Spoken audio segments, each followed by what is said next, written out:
The public plan, hive mind, connecting us all in by law, with microchips in our brains by 2025. We're looking at the literal realization of a military police state in America. The American people have failed in their oversight of the integrity of our political system. The entire economy will be prisons, police in black ski masks, a Nazi Germany-like nightmare. The final target is the American people. We need to break that connection between the police and the military. They're charging people with weapons of mass destruction because they had marijuana. I support the Constitution, which would be at odds with my own party. There really is an Illuminati. There really are 13 families.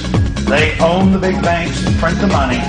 They're in our universities and they're in our congresses, and they believe in one world government.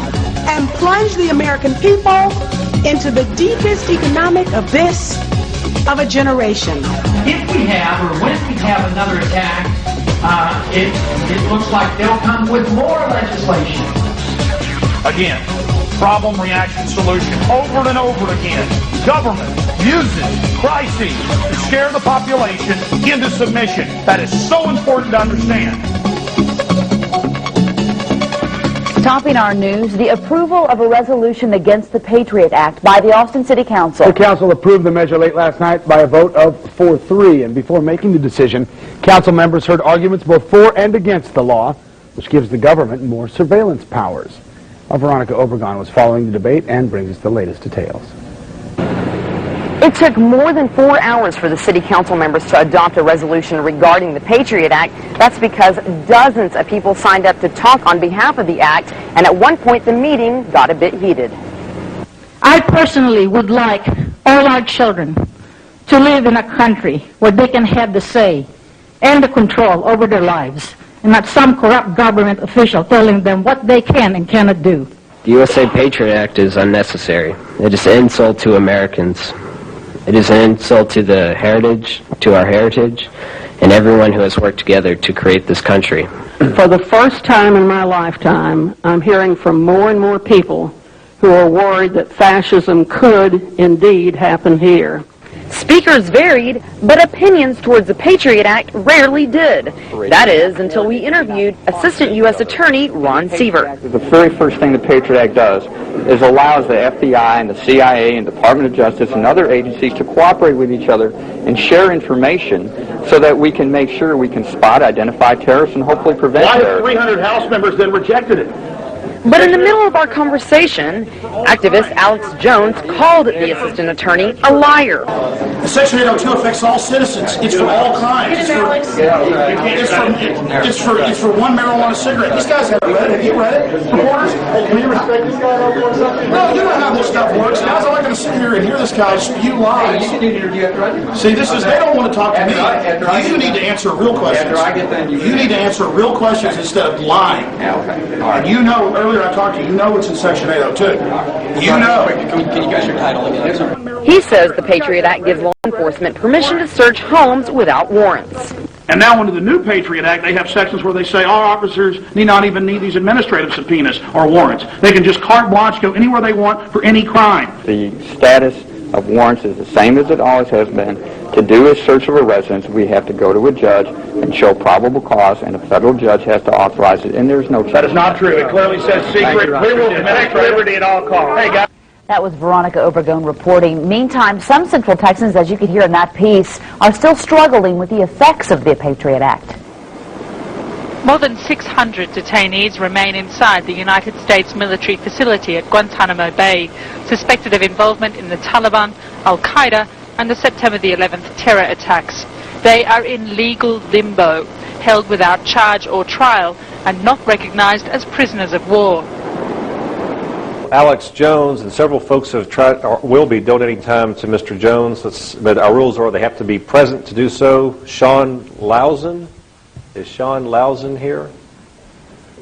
How about Eliza Giles? Eliza? Eliza? Mayor, I had about 20 that we can haul in here. I know. I know 15's the max. Well, figure out. So four folks will be the max, so you'll get there, Mr. Jones. Don't worry about it. All right. Thank you. Denise Keeper-Lowson. Denise Keeper-Lowson. Sorry. Carlos Tame. Okay, Carl. Okay. Dummy. Yes. Okay. How about Mark Wallace? Mark Wallace. Okay. Let's see now. Well, so far that's only 6 of the 5 people that attempted, Mr. Jones, to give you 3 minutes. Only 2 are here, so you have 6 additional minutes. I'll give you 9. Well, unless somebody else. Mayor, I can go outside and get people. I think folks kind of got. I mean, are you signed up to speak? Yes, I am. What's your name? Trevor Holly. Okay. I need one more person. What's your name, ma'am? Rebecca. I'm sorry. What's the last name? C-R-E-S-C-I-L-L-I. Okay. Okay, so Mr. Jones, you're now at your maximum of 15 minutes. I will say, folks, occasionally you'll see myself or council members leaving the dais. I promise you when we're back in the back, there's a television and audio we can hear and see. Oh, yes, Mayor, I believe you. Don't be offended when I leave. I'm not offended. Welcome, Mr. Jones. You have 15 minutes. Well, thank you. And I hope you do stay because this is important. And I want to thank the people that came here that are part of the Second American Revolution. We shall prevail. That is a guarantee. Because as the New World Order turns up the heat, they're going to form more resistance. The tighter they squeeze, the more people are going to have that light bulb go off above their head. Now, I believe this council is made up of good people. And I think it's great that Jackie Goodman, Mayor Pro Tem, has brought this forward. Let's go through the facts. And John Ashcroft and Lord Bush and their military-industrial complex owners who are setting up a military dictatorship. I mean, this is admitted. PNAC documents cannot hide the reality of what's happening. In fact, Ashcroft, 6 months ago, really committed a federal crime. In sworn testimony before the House and Senate, he said there is no new terrorism legislation. It's not been introduced. The Domestic Security Enhancement Act, the Justice Domestic Security Enhancement Act, House and Senate versions. It's like if I got up here and said the sun didn't come up this morning. You'd laugh at me, but the press didn't call him on it. Now he's saying there is a Patriot Act 2 and Victory Act 1 and Victory Act 2, and you better pass all of them. You know what's in Patriot Act 2, Section 501? You fit the description of a terrorist under Section 802 of the first Patriot Act, you can be arrested and secretly executed. That's right, a 3-military judge panel.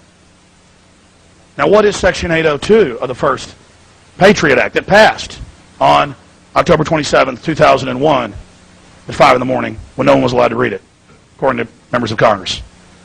The definition of terrorist is any action that endangers human life that is a violation of any federal or state law.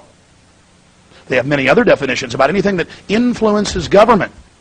Go read it for yourself. They're counting on you not reading it. They're counting on you not finding it. Ron Paul and others have pointed out that Hitler and Stalin and people didn't have the nerve to put stuff like this down on paper. They just did it. That's what's so amazing about this. And to see the assistant U.S. attorney here peddling this is really sad, but I know it's under orders. Because 2 months ago, it was reported that Ashcroft met out in Hollywood with the heads, the big editors of all the newspapers, and the heads of law enforcement, and said, we'd like you to go out and write editorials, editors, we'd like U.S. attorneys, assistant attorneys write editorials, get on talk shows, get out there and sell that this is the people, that this is good, that this is a wonderful thing. So I want the council, in case you don't know this, and the people here today to understand that it's a stage-managed event. I mean, it really was hatched in a smoky room to oppress you, to manipulate you, to con you. Now that makes me very angry, and that's why it's so exciting that this council may simply just say we have a Bill of Rights and Constitution, and we will not violate the Bill of Rights and Constitution, and in this city, America is still America. I mean, it's just that simple. Now, I'm sure you heard about 5 years ago about the FBI crime lab. The head of it, Dr. Frederick Whitehurst, who I've interviewed several times, said, I'm not doing this anymore. We've been framing people, manufacturing evidence. This is out of control. I've interviewed FBI agent Tyrone Powers, who talked about how they would frame people, the different criminal things that they would do. Tulia, Texas, 56 black people No criminal record, no drug paraphernalia, no nothing. On the word of one corrupt cop, gave them all 20 to 90 years in prison. Now you think about that. Houston Crime Lab, thousands framed indiscriminately. The police chief had to admit it because his job's on the line. He's claiming, oh, I'm going to fix that problem. It's equivalent of Hermann Goering, promising to stop what Hitler was up to. This is amazing, ladies and gentlemen. So this is why we restrict the scope and size of government and its power over us in our lives. Because we know there's criminals on the street, we know there's bad people, but they don't have the massive mechanisms, the machinery of government and military and militarized police and prison complexes to oppress at levels never before seen. Last century, 200 million killed by government. 200 million killed. Millions of American Indians, Native Americans, killed in this country. So don't tell me we shouldn't have a concern when the most draconian legislation in the history of the world, dwarfing Byzantine Spain and France, is rolled out against the people.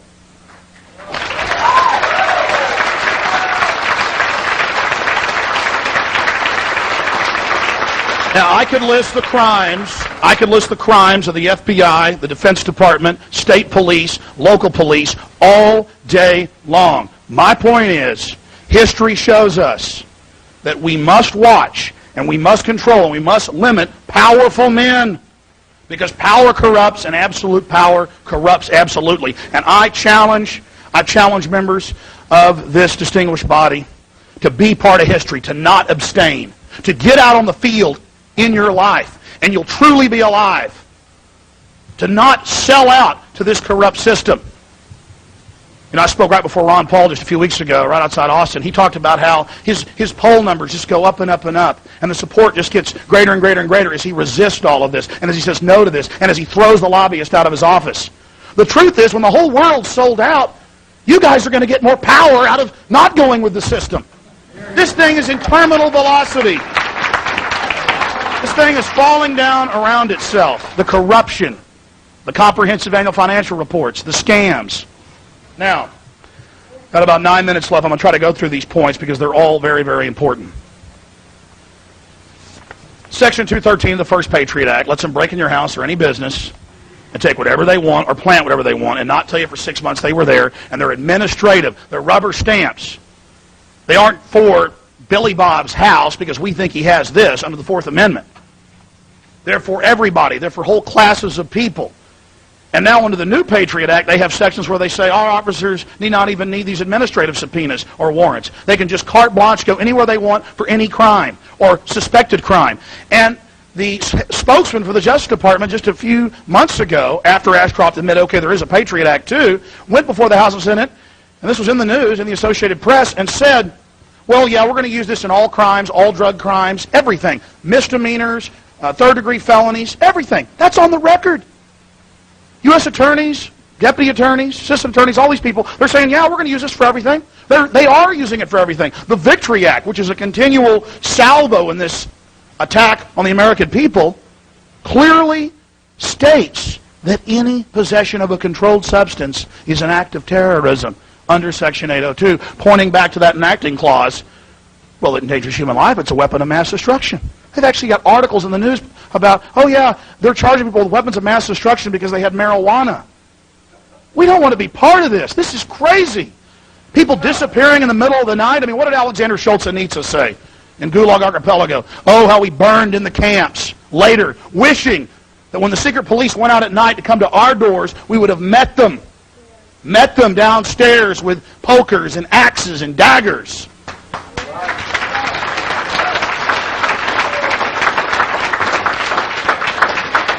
America is a great country full of great people, and it deserves better than what's happening. And I personally monitor every day the news wires, Reuters, AP, AFP. I spend 2 hours in the morning, 2 hours at night, and I have several people that work for me that do the same thing. And I mean, it's well in excess of 400 cities and towns. It's now 4 states. I mean, it's been at 140, 170 for, 6 months in the news? More propaganda. Can't the press get anything right? Can't this controlled corporate whore machine get anything right?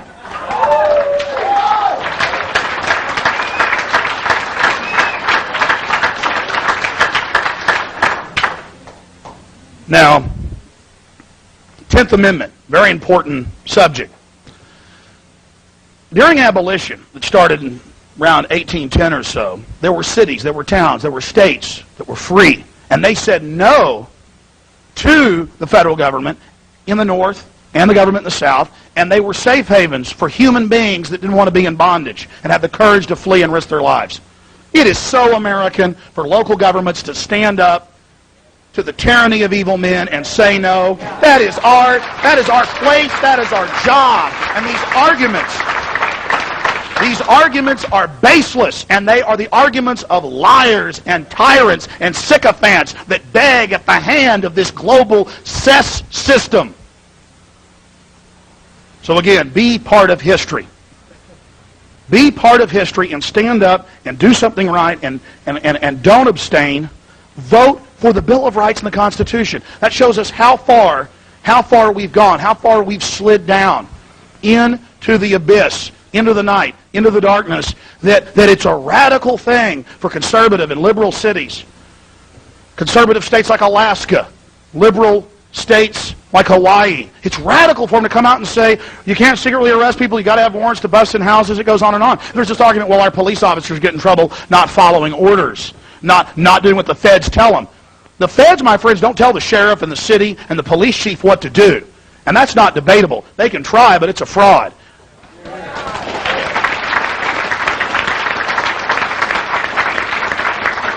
And it goes back. It goes back to the 10th Amendment time and time again. And it's clear. It's clear. The Nuremberg trials showed this. That you do not have to follow an unlawful criminal order. Blow that person's head off and stick him in an oven. No, you don't have to. Torture these Vietnamese women to get answers from them. No, I'm not going to do it. Take this smallpox inoculation. We said so, police officer. 99+% have said no. They're starting to get wise. You can't stop people getting wise. It's happening all over the place. The tyranny's too great. So, police are going to get in trouble. But the problem is, the reason they are getting in trouble, and then the feds come in and federalize cities in the name of stopping a problem that they cause, violation of civil liberties and our God-given rights that are enshrined in the first 10 amendments to the Constitution. If the police just knew the Constitution, and they taught the Bill of Rights again, and that's why I like this resolution, it talks about that, celebrating a Bill of Rights culture, knowing what our liberties and freedoms are, having workshops for city employees and police, and having a trust again in the community. That's what we need, and that's all we're asking you to do, is to do something right, stand up for humanity. Now, there's a lot of talk about democracy here this evening. And it's very important to understand that we're a country that has a rule of law. And in a democracy, a pure democracy, when the Greeks would tally up the stones, they'd say, okay, we're going to kill this guy because we don't like what he's been saying. The majority says so. And they'd go throw him off a cliff. Happened to a lot of the great philosophers. It's two wolves and a sheep voting on what's for dinner. That's what a democracy is. We need a republic, which is a limited democracy, where just because a bunch of people under fear, when the dictator's carrying out terrorist attacks to scare the people into submission, can't stampede off the cliff and round up Arabs or Muslims or Christians or people's land they want. That's what freedom's all about, is protecting everybody. And that's what our beautiful republic does. So please, this is a big step. This is standing up and saying no to this tyranny. This is not just some frivolous resolution that does nothing. This is historical. People all over the country coming together and rediscovering their liberties and freedoms and interfacing with their local government and saying, hey, be part of this solution so that we can have a safe and happy and vibrant community where people can grow and live and learn.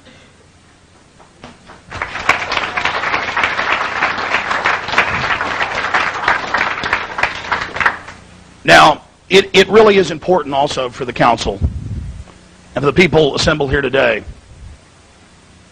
to understand that the level of deception and manipulation and skullduggery surrounding the Patriot Act's passage, surrounding the introduction of Patriot Act 2, Victory Act 1 and 2, all of the arm twisting and garbage that's gone on in Washington, D.C., that is all the more reason. The lies by the Justice Department and their minions telling us that it doesn't affect citizens, telling us that we don't have anything to worry about. It demands that we stand up and speak out and repudiate this nightmare legislation. I mean, it's just, there's darkness swirling around this thing. And as more of the veils are pulled away, we see the true horror of what they're trying to build, what they're trying to construct. And I'll just close with this.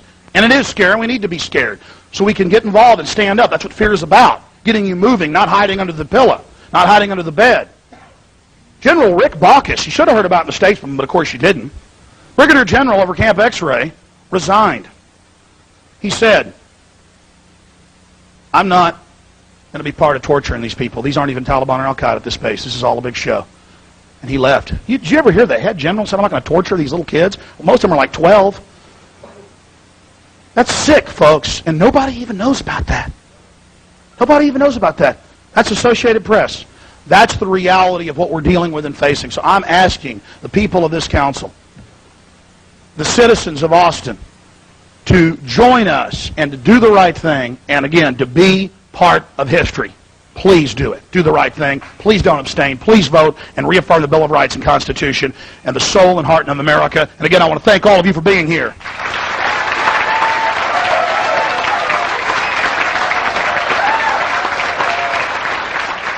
Congresswoman Cynthia McKinney is an unusual person. She's spoken out against the United Nations and its child kidnapping rings involved with DynCorp. She came out against President Bush on September 11th and said that there was evidence of prior knowledge and that there should be a real investigation that wasn't going to be run by Henry Kissinger. Talk about a weasel guarding the fox at the hen house. And I was in San Francisco at an award ceremony for Project Censored. I'd gotten second place for my analysis of the Patriot Act in the magazine Global Outlook, put out by the Global Research Group. And what was really interesting is after her speech, after the award ceremony, she ran up and hugged me. And she said, oh, Alex Jones, Alex Jones. And I didn't know that she even knew who I was. And she said, yeah, your film, Road to Tyranny, woke me up to the New World Order. She went on to say that your footage of Oklahoma City and the prior knowledge and the government involvement's amazing. And of course I'm saying to my camera guy, get over here, get over here, get over here. And then we talked to her some on camera, and she repeated about the UN, the white slavery rings, and about the documentary film and how powerful it was for her. But for me, it's an example of what one guy in Austin, Texas can do. Because I know the Dixie Chicks have admitted that they woke up to the fakeness of the war because of Road to Tyranny. I know that Congresswoman McKinney woke up to 9/11 because of my film, at least partly. I know that a lot of prominent people have woken up. How many just average folks out there who are just as important as these people have been awakened? And it shows what one person can do. So here's some excerpts of Congresswoman McKinney's speech, my discussion with her, then myself receiving the award, and a short speech I gave about the New World Order. And then we'll also get us some excerpts of a discussion we had with Frank Morales, who is an Episcopal priest in New York, who's written some of the most in-depth analysis that I've seen about the martial law roundup plans, the Inter Passe Comitatus, moving into this prison-style economy. So here's Frank Morales exposing the police state, Congresswoman McKinney, and of course myself at the Project Censored Awards for 2004. I want to welcome you to the 27th Annual Project Censored Awards ceremony. Please welcome Cynthia McKinney. I have just one question. Who are we and who's responsible for what we've become? As I survey the landscape of the changes that have taken place literally before my eyes over the course of my lifetime, I have to wonder, where did we go wrong? George W. smirks, Dick Cheney sneers, Rumsfeld jokes, Powell blusters, Rice lies, Enron and WorldCom steal, DynCorp vaccinates, Halliburton feeds and feeds and feeds and feeds. Americans hurt, and in Iraq, Americans die. Our national leaders insult our allies, create more foes, reward their friends, increase our insecurity through their own policies, and plunge the American people into the deepest economic abyss of a generation. Massive failures all around us enter into the calculation in any answer to my question. Who are we and who's responsible for what we've become? From the lies to our servicemen and women and to all of us about Iraq, to the still unanswered questions about September 11th, the Congress has failed in its oversight of the executive branch, and the American people have failed in their oversight of the integrity of our political system.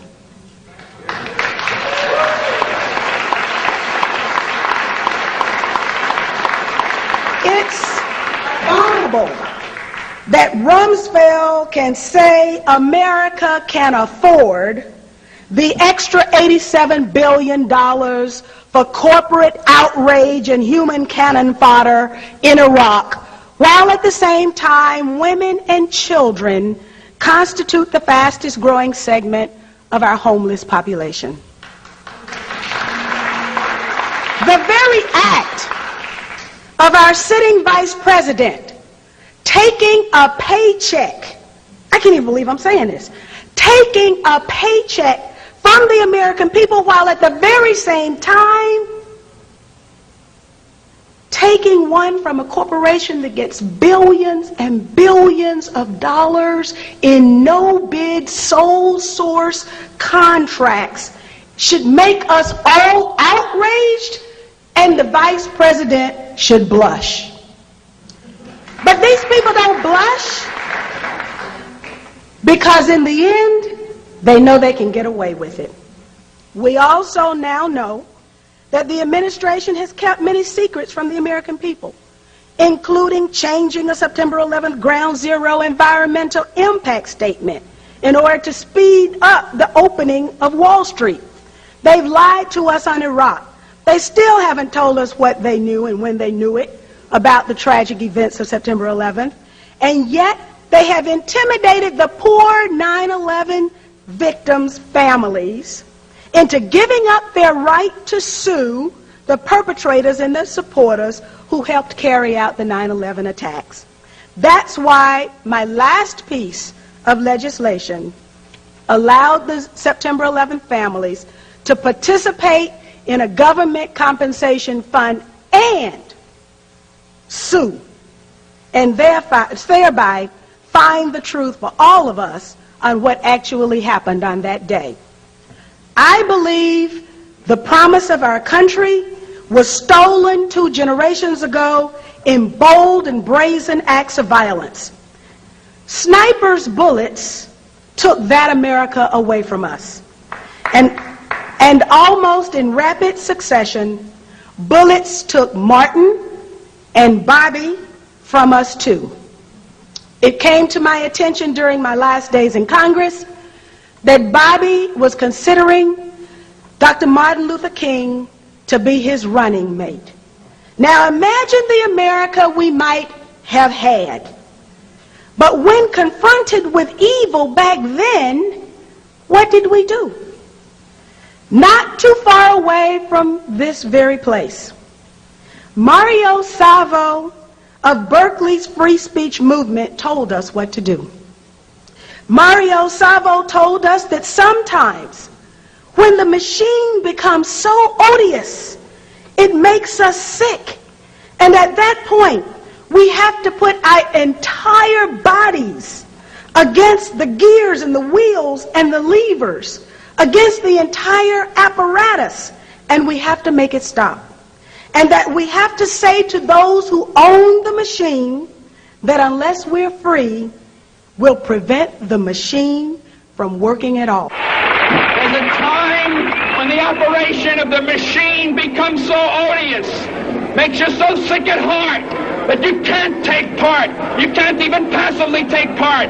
And you've got to put your bodies upon the gears and upon upon the wheels, upon the levers, upon all the apparatus, and you've got to make it stop. And you've got to indicate to the people who run it, to the people who own it, that unless you're free, the machine will be prevented from working at all.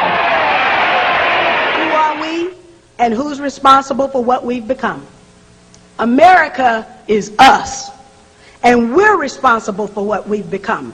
If we answer in any other way, we're content to have others define us, even others who have proven to us that they can't be trusted. A young teacher recently asked me, what did I think she could do to advance the cause of people who think like us? I told her that the greatest gift my teachers had given me was the ability to think. Teaching our young people how to think is the greatest gift our teachers can give, for it's the independent thinkers who will save our country.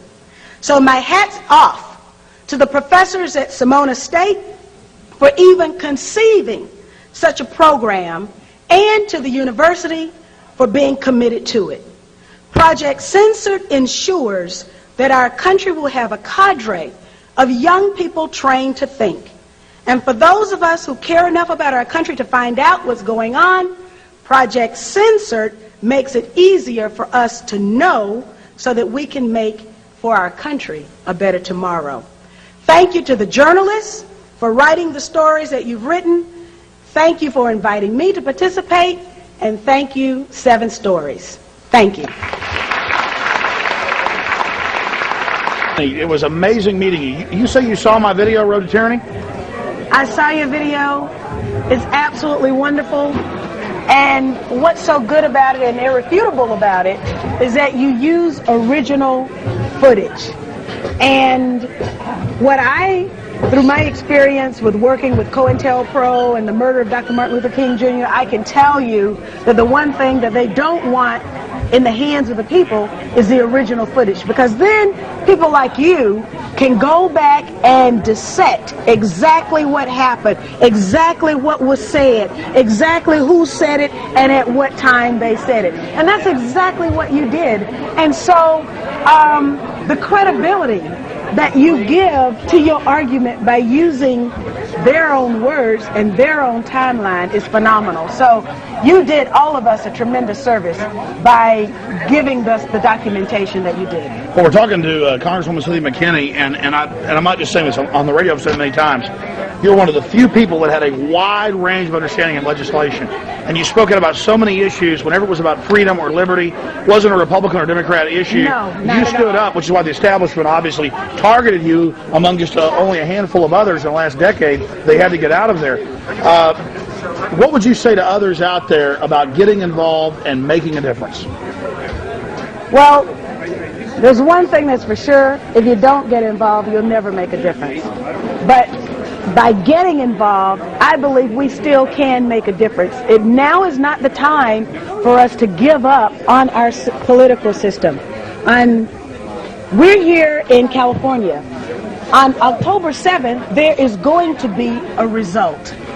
Now, there can be some people who choose not to suit up that day, choose not to participate in the game that'll be played, but they'll have to live under whatever the regime is that comes to power on October 7th. In 2004, in November, there's going to be an election and there's going to be an outcome. Now, for people who want to say, well, we don't have confidence in the system, we don't have confidence that our votes are going to be counted, that's all the more reason to participate more heavily and investigate. In fact, absolutely. Before the camera was on, I was talking about Diebold and these companies, and they found them bragging that we'll deliver votes to Bush, and we're going to manipulate things. This has been actually in different regional newspapers. It's coming out, but the average person isn't aware. You were telling me about a Tennessee case of some election fraud. A Tennessee case that was mentioned to me by Judge Joe Brown, who's on television now, television judge. But there was a case in Tennessee where the tabulation software added illegally a quarter of a vote to the favored candidate for every one vote that the unfavored candidate received. Now, that was flat out wrong, but because this particular unfavored candidate had Judge Joe Brown on his side, they were able to sue and find out exactly what happened. So we understand that these manipulations are going to take place. So they're even computerizing the paper ballots already, is what you're saying? This was prior to the touchscreen. And so you're absolutely right. This is with the paper ballot. That is scary, and now they want to get rid of even the paper ballot so there's no record. That sounds perfect for George Bush. Well, George Bush isn't the only person we have to fear. It's the system itself, and those who feed at the public trough, they are the ones that we now have to fear. And that knows no party, knows no color, knows no class. I mean, the only thing that's going to save us are people like you, the activists who are here, the independent journalists who are willing to search for the truth and take it to the American people no matter where it ends. Congresswoman, that's just amazing. I read your full press release and quote about 9/11 on my radio show. And I have a conservative and a liberal audience. It's just Americans. All you said is we have bus accidents or train wrecks and we have investigations, but there shouldn't be one about the biggest terrorist attack in U.S. history. And then the media didn't take your quotes, they just attacked you on lies. Yes. And I've never seen such a demonization campaign. Then I saw the polls, the Atlanta Journal-Constitution was going your way, and they pulled it. Can you talk about both those issues? How trained professional journalists can get a story so wrong is a mystery to me. And so I have to believe that they got it wrong, not by accident, but because there was a desire to get the story wrong, that demonization that you were talking about. And it was interesting that when the Atlanta Constitution put the people poll up on the internet, and people agreed with my position, you're absolutely right. They yanked it, they stopped it, they yanked it from the internet and said, okay, the poll is over. So we understand that there are a lot of people out there in America's heartland who think just like we do, who have seen the outrageous behavior starting with the Florida election and then declining from there of this administration, and understand intuitively that something is wrong. They may not understand exactly what, but they know that something is wrong. We're on the wrong track. And of course, only these recent revelations about the lies, basically, the deceptions that put our young men and women in harm's way in Iraq, and they're stationed all over the globe, and they're getting sick. And for Dick Cheney's bank account. Well, Dick Cheney isn't the only one who's making a whole lot of money. You've got DynCorp that's got a sole source contract to provide vaccines for the Pentagon, and DynCorp is the corporation whose employees were over in Bosnia and Middle Europe buying and selling little girls. So why should they be rewarded with a contract to provide vaccines to our young men and women who are soldiers, and now our soldiers are getting sick with this mystery illness and we don't know why? Folks, you can see why they are afraid of Cynthia McKinney, and no matter what party you're in, you need to get behind people like her. It is my great honor to present several awards this evening to 4 outstanding writers for their hard work and who continue to shed light on an otherwise dark media. Story number 2, Homeland Security Threatens Civil Liberties, was first brought to our attention by Alex Jones, originally featured on Infowars.com, Rents.com, and Global Outlook Volume 4. Also, Frank Morales, published in Global Outlook, Winter 2003. I want to thank Project Censored. I had read several volumes over the years and gotten a lot of great guests from our syndicated radio show and for what we do at Infowars.com and PrisonPlanet.com. And one of the last speakers talked about, it's not George Bush, it's not Dick Cheney. They are. They're errand boys, they're puppets for the military-industrial complex that Eisenhower warned us about. And let me tell you something. These people have said Rand Corporation and others have said the entire economy will be prisons, police in black ski masks, a Nazi Germany-like nightmare. It makes the hair on the back of my neck stand up to talk about it, to read what's in Patriot Act 1 and 2, to see what Homeland Security does, Victory Act 1 and 2. We have got to get the word out now. We have got to warn everybody, because this military-industrial complex and their PNAC and their NORTHCOM plans state that they will carry out the terror, that they will engineer the crises so that they can offer their solution. It's been done throughout history. The good news is that right in my hometown of Austin, Texas, we just threw out the Patriot Act. It's over 400 cities. It's over 400 cities. It's not 170. It's not 250. It's over 400 cities and towns. That's being censored. It's now 3 states with about 3 or 4 others about to repudiate it. We have a Bill of Rights culture, a liberty culture growing, and across the board. In radio interviews I do and on my own syndicated show, liberals, conservatives, black, white, old, young, they know it's tyranny. They know George Bush wants to be a dictator, and people are waking up everywhere. So be part of history. Everybody out there watching, be part of history. Educate yourselves on the facts. Research the truth. And then get out there and speak out to everyone in your community about history. That powerful men and powerful people want more control. And it's happening again. And it can happen in America. If we don't do this, we're delivering our children and our culture and our society into the pit of a New World Order global system of complete tyranny. And if America falls, the rest of the world will be swallowed by this neo-fascism that will make Brave New World in 1984 look like a cakewalk. Thank you so much for being here, and thank you for standing up against tyranny. Infowars.com.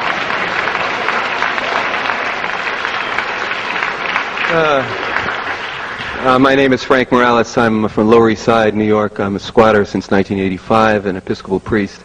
I wrote a piece for Global Outlook magazine entitled Pentagon Declares War on America, which dealt with, I meant that literally, which deals with under the operations other than war doctrine and the consolidation of the military and the police within America with the imminent repeal of the Posse Comitatus Act. Just this past week there was more talk of that, which will completely eliminate any distinction between the police and the military in America. The institutionalization of NORTHCOM, a domestic military command, which is celebrating its 1-year anniversary this past week. We're looking at, what Alex was referring to, which is, the literal, realization of a military police state in America. The war on terrorism, particularly in its homeland defense manifestation, is a thin cover for the war on dissent. Homeland defense, I wrote a piece for Covert Action in '99, because the euphemism of Homeland Defense was being tossed around at the Pentagon at that time. At that time, Homeland Defense was very clearly about civil disturbance suppression, growing out of an extension of the Garden Plot operation. We can't get bogged down and get paranoid about these things, but we have to take action. In New York City right now, we're forming a group which is about demilitarizing the police in preparation for the RNC convention in August. Now, what we mean by that is to examine the ways in which the police acquire so-called non-lethal weapons through the public contracts, a recodification of Posse Comitatus locally, and various other means that we can preempt their ability to preempt us. So we need to get involved in some concrete action so we can push these things back. Okay, all power to the imagination. Thank you. Yes. We're talking to a grassroots activist, Frank Morales, who has an incredible grasp on this infrastructure, this web of control that's been put in place by the military-industrial complex. Part of their plan to use crises, whether it's the drug war or the war on terror, to convince the general public to accept giving up liberty for security. Mr. Morales, thanks for talking to us. Okay. Time and time again, we see these pretexts for control. There's a crisis, we've got to take your freedoms, we can keep you safe. But when you investigate it, when I've investigated it, it always leads back to these private corporations that sit as parasitic organisms above the mechanisms of government. Solutions, Frank Morales, in your years of study, to countering that. How do you counter that politically? And number one, how do you break the conditioning of the general public out there that's in kind of a mesmerized state? Well, one of the things that I think we need to rely on is, the fact that there's a long tradition in America separating the military from the police. George Washington, for instance, refused kingship, was offered this title, but refused to take on that role, suggesting that, it was not right for a movement in those days that was about opposing the state, the quartering of soldiers in people's houses and so forth. It was an anti-militarism that sort of founded this country, and the separation between the military and the police is kind of the foundation upon which our democracy is built. So I think one of the things that people need to look at is the ways in which that we can recodify the Posse Comitatus Act. The Posse Comitatus Act being the criminal statute which bars the military from enforcing laws domestically. One of the things that we're trying to do in New York City right now, along with the Bill of Rights defense committees which are popping up around the country right now, is to recodify Posse Comitatus locally, so that we can begin to break the connection between the militarization of the police and the kind of transfers of technology, non-lethal weapons, and so forth that's coming into local police forces. Right now, we're looking at 1,000 or more SWAT units around the country. We're looking at drug pretexts for Waco.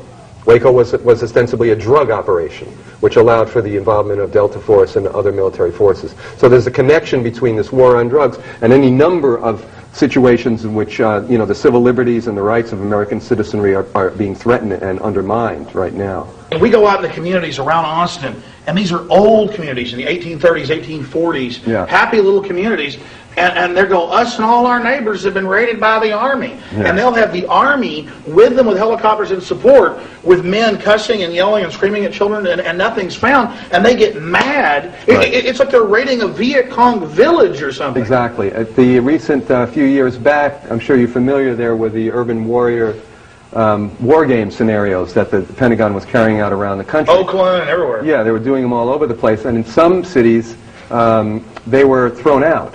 There was a town in Texas, I don't remember, Kingsville I think it was, where they had a 3-day... We were there. Buildings on fire, they had foreign troops with them. Yeah, and then I think it was the mayor of Charlottesville, I guess that's in North Carolina, South Carolina, actually protested the involvement of the military in this training exercise and had them thrown out of town.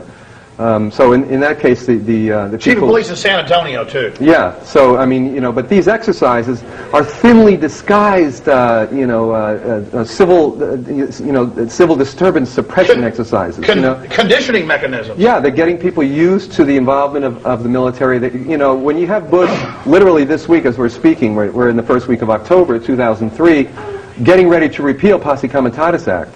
Thereby, eliminating any distinction between the military and the police. I mean, they're not talking about getting us used to it. They're talking about a complete consolidation of the military and the police, so that military people will be able to search your home, will be able to arrest you legally. Under the weakest of pretenses. In the case of New York, oh, sorry, we broke in. The woman died of a heart attack, Mrs. Sproul. That's a horrible case, but I see cases scanning newswires every week where it's the wrong house, they shoot some old guy or some young boy in the back and say, well, collateral damage is the war on drugs. Exactly. And then you catch the CIA shipping the trash in to begin with, and they bust some cartel that didn't pay them their cut. Exactly. It seems to me one of the things holding back this fascist system from coming into full fruition is that they don't have enough sociopaths. They don't have enough gung-ho people that will carry out the type of mass oppression that they put down in their blueprints and their plans. Comments? Well, one thing that comes to mind is after the Second World War, there were studies done on the firing rates of the soldiers, which showed that most soldiers would not shoot at another human being, even if they were directly threatened, that they had a predisposition not to kill. So to make a long story short, by the time of Vietnam, the manner in which soldiers were trained has shifted to a form of operant conditioning. So marksmanship is no longer little ducks on a pond, on a modified pond that you knock over and whatever on a fence. It's video simulation, video rooms that you walk into, and they develop a quick shoot reflex. In New York City right now, the NYPD has a contract, and so does the LAPD, with Firearms Training Systems Incorporated, based in Sewanee, Georgia. Firearms Training Systems Incorporated not only trains the LAPD in marksmanship and the NYPD, using operant condition, so on, but also trains the Marines, also trains militaries around the world. Firearms training system, until recently, was headed up by Peter Marino, who comes out of the Central Intelligence Agency, the unit of the sector of Central Intelligence Agency, which was responsible for MKUltra. So it's a psychological,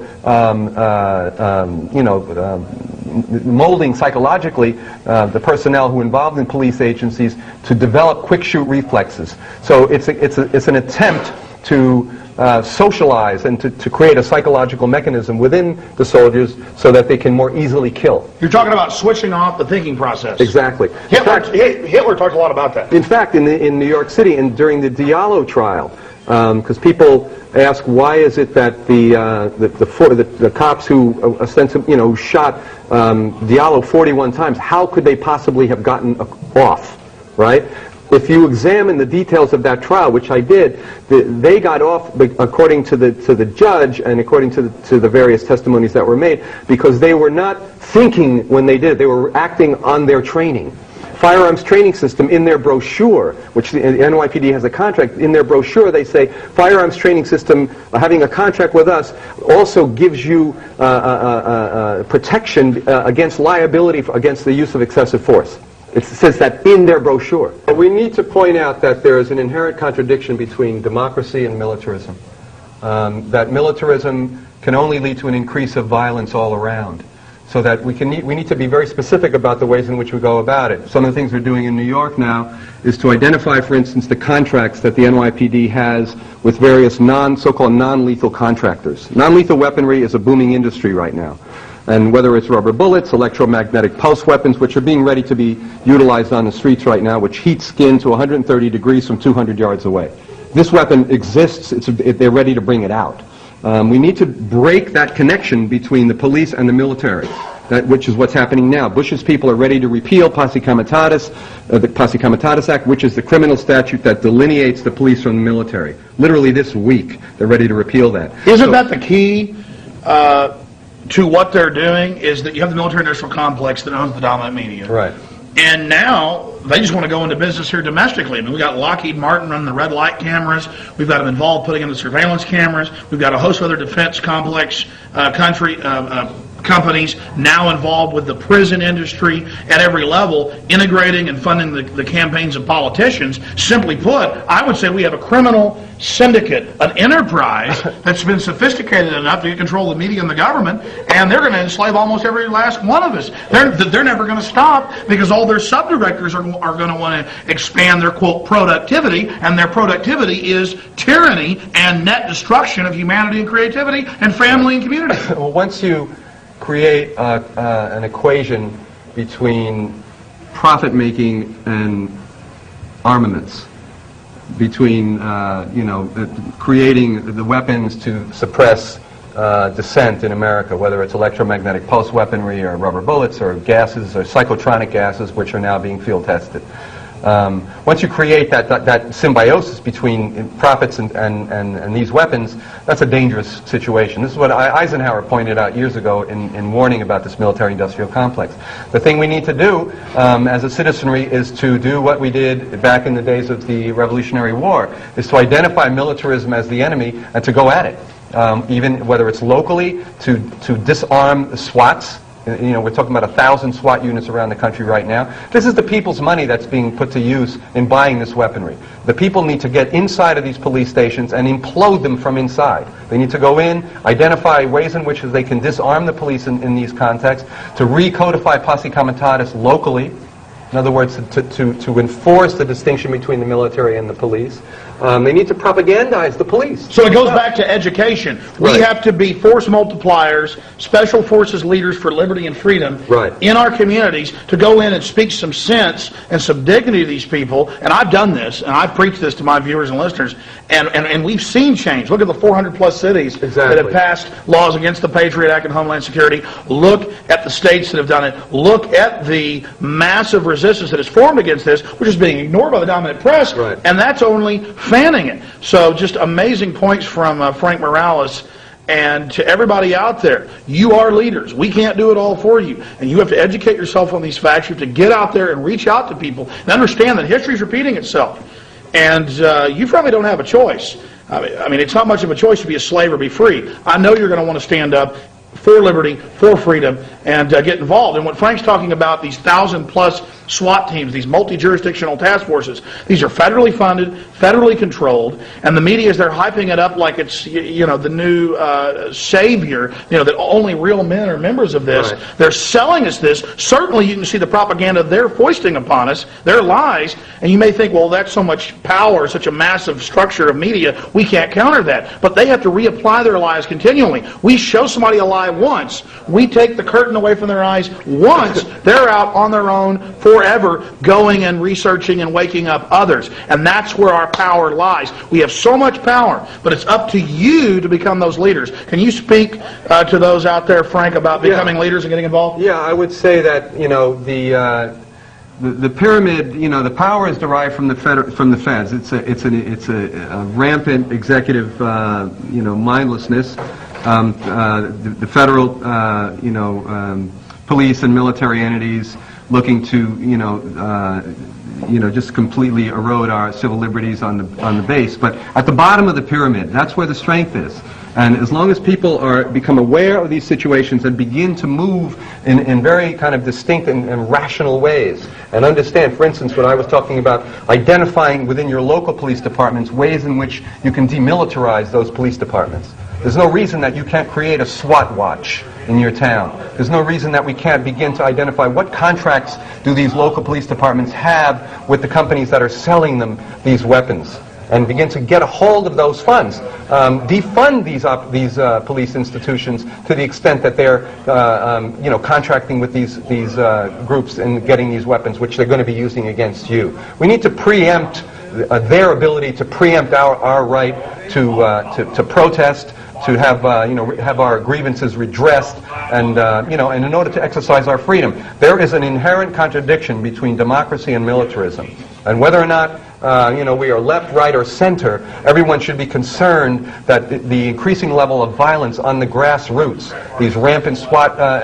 you know, units around the country, the ways in which Posse Comitatus Act, which you know, denies the military to enforce laws domestically, is being eroded and it is threatening to be repealed right now. These are things that we can organize campaigns around. So I would suggest that people just get educated around these issues and take hope and fight back. You're about to see some really important clips, sections of a speech that Colonel Craig Roberts gave in Kansas City at a presentation I was putting on in 2003. Colonel Craig Roberts was a highly decorated Marine Corps sniper in Vietnam and subsequently wrote a best-selling book, One Shot, One Kill, detailing what happened there. Later in life, he became a member of Army intelligence.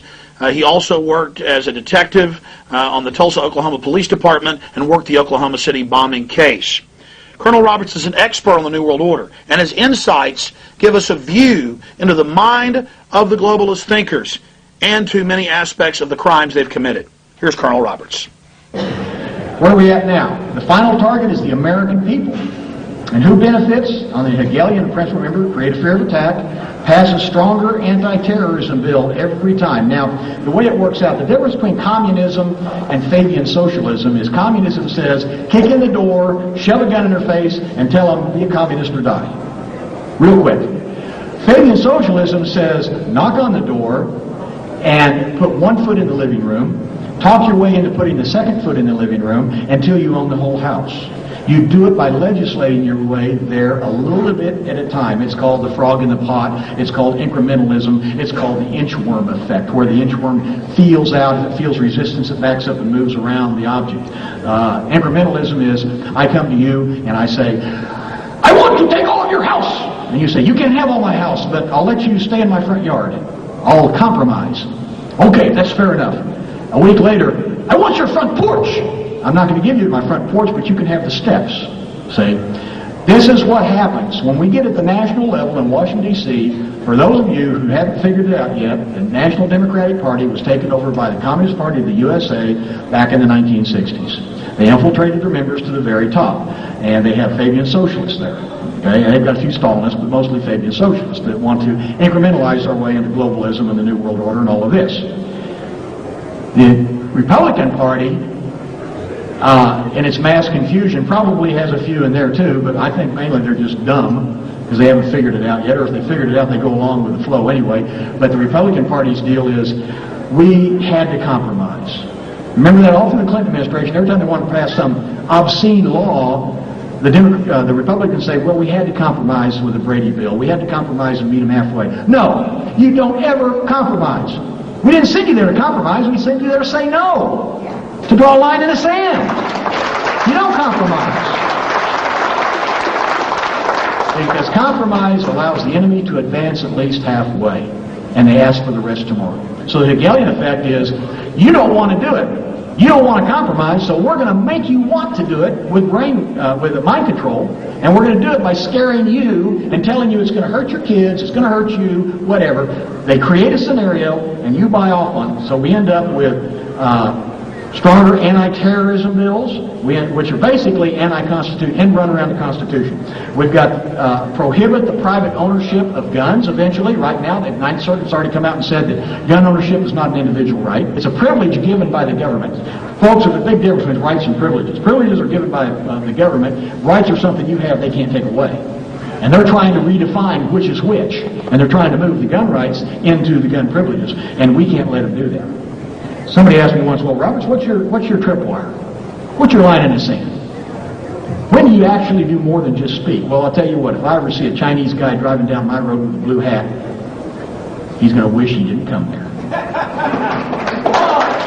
Now, I may be slow, and I may be old, and maybe I don't see as far as I used to, but I got a heck of a good trigger finger. Okay. Prohibit private ownership of guns. Establish a national ID system for what? For tracking purposes. They can't control people if they don't know who they are and where they're at. You've got to identify everybody before and register them before you can control them. And they've got to make more. And it's really hard for them to do this. But it's real easy for you to be convinced that they've done it. I.e., oh, I've got a social security number, they can find me anywhere. I've got a driver's license number, they can find me anywhere. I've got this, they can find me anywhere. Wrong answer. It's like trying to drink water out of a fire hose. Get up in an airplane, look down at the city, and try to figure out how you're going to track all those people with all the computers in the world. It ain't going to be done. It can't be done. Over a period of time, they'll find you. Okay, they have ways of doing that. If you spend money, if you do anything, yeah, if you try to move from one place to another eventually. I mean, property taxes alone. I mean, everybody registers for property, you know, unless you live in a tent in the back of a park someplace. So, why run? And why care? Stand up and say, hey, the buck stops here, the line's in the sand, and you have a problem with me, let's just get it fixed.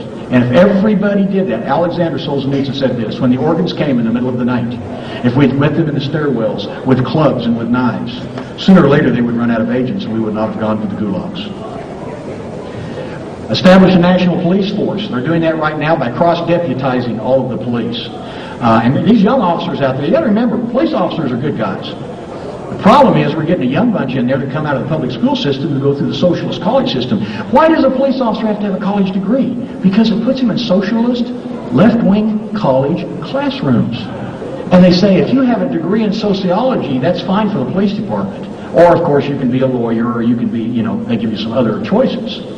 You know, if you come out of there and you've got a degree in horseshoeing or something, obviously that's not going to work. But they want you to have something like that. Well, what does that do? That builds a base of young recruits. Someday guys like me who, you know, have our head above the water are gone, and the young ones come up, and they're into this. Guns are bad, the New World Order and globalism is good, and I get to be a federal agent with a cross-deputy deal. Isn't this cool? And they're paying me more money because I got a college degree. It's a mind control deal for the young. And when the older officers are gone and we can't explain to them, we got some problems here, we need to talk about things like, what does the Constitution say that you took an oath to, like Jack McLam does to them, then I don't know what's going to happen. So I deal with officers all the time. I stay in contact with them. I drop by the lodge. I visit them. I stop in the street, you know, and talk to them. Of course, they all know who I am. I'm kind of a legend in my own mind over there. But in my neck of the woods. But that's all you can do. You do what you can do. That's all you're expected to do. Let me tell you something. Don't sit there taking the information and do nothing. If you want to be, I'm a patriotic couch potato, then you're wasting your time and mine too. Okay? you've got to educate at least one or two other people, and they need to do the same thing. America is the last bastion. The globalists know that to establish an effective global government, no private individuals can be permitted to own or bear private firearms. There must be no chance of resistance or rebellion. The population of every country on the planet must be disarmed, followed by their police forces and local military organizations. The National Guard is going to get disarmed. The police are going to get disarmed. And how do we know this? It's happened all over the whole world, and we're the last ones left. Do you know who the only populations that have guns left besides us? Iraqis, PLO, Libyans, terrorist organizations. Now, when only the terrorists have guns, what is that going to mean? Okay? So, the biggest thing is, if we meekly do what the Aussies and the New Zealanders and the Brits and the Canadians have done, we deserve what we get. They're going to legislate the guns away by create fear by using the events in the media, have legislation ready to pass that reduces or eliminates firearms in the hands of the citizens. How many can you own? How big are the magazines? Pretty soon it's going to be single shot, and it's going to be, we got to get rid of certain categories and classes of weapons. How about the multiple projectile weapon of mass destruction, the shotgun? How about the preferred weapon of the assassin, the .22? How about the sniper class weapons, anything with a scope on it? Pretty soon you got them all. You're about to see some key excerpts of a speech that Congressman Ron Paul gave at a rally against the Patriot Act outside Austin, Texas at McKinney Ruff's. The congressman talked about how the New World Order's financial system is creating a climate for depression in the United States. He also talked about the neocons and how they're really not conservative and have betrayed conservative ideas in America. Congressman Ron Paul then went on to admit to a questioner in the audience that yes, it's no secret, there is a world government, and there are these globalist thinkers that want global governance or government. So here it is, Congressman Ron Paul, deep in the heart of Texas. Boy, what a nice crowd. This is pretty neat. And I actually got applause for an introduction. I don't even get that in Washington. Go to Washington and I just barely get by, you know. But it is real nice to be here. And it's nice to be at home. It's nice to be in Texas. And basically all of August I've been here. And it's very encouraging. You know, in Washington, if you think that the world is what we see and hear and do in Washington, you know, you have a distorted viewpoint about what America's all about. So it's when I come home and get to visit and get to speak out and get to visit with people like you that I realize that there are some very deep concerns about what's happening in this country and that you're on the right track and that you want to do what's right and you're not coming to the government and looking for handouts and special interests. So that to me is very encouraging, and there is but one special interest that we should be working for, and that would solve just about all of our problems, and that is our liberty.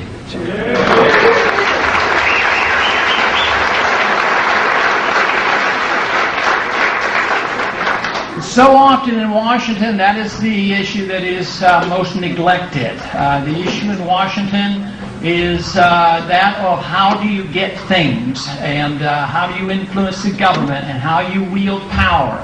And really and basically we only have two groups in Washington to deal with that we have problems with, and if we can handle those two groups, we have it made. And the way I see it, it's made up of conservatives and liberals.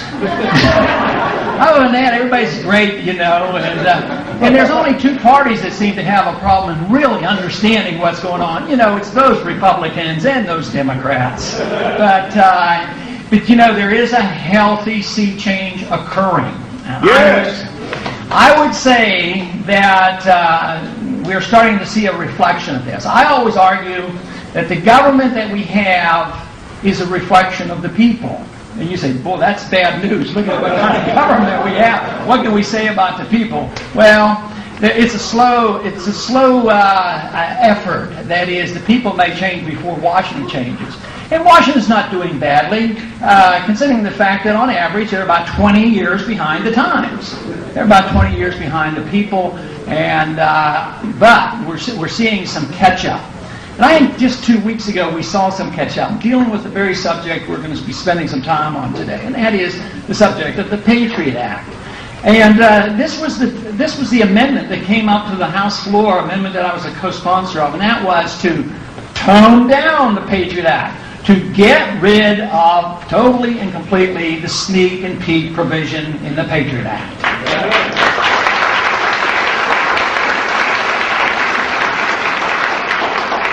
And we weren't sure whether we could get it to the floor because I was a co-sponsor of another amendment with Bernie Sanders who wanted to get rid of that portion of the bill that said that the FBI has the authority to go in and just start snooping at libraries and bookstores and just looking at all the lists in case they might find some information that would be worthwhile in their great effort to provide security for us.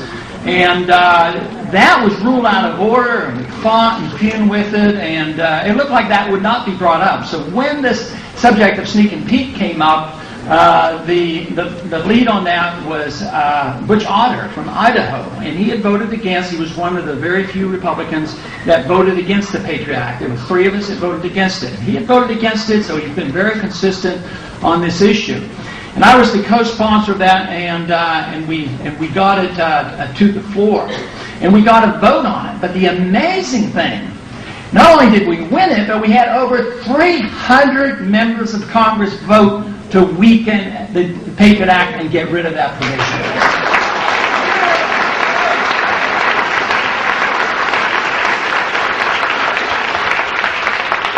Now, it would be misleading if we were led to believe that all of a sudden Congress is waking up, that they finally read the Constitution and they voted on principle. But they did wake up to the tune of hearing some voices, your voices. And that's the part that I am so amazed about.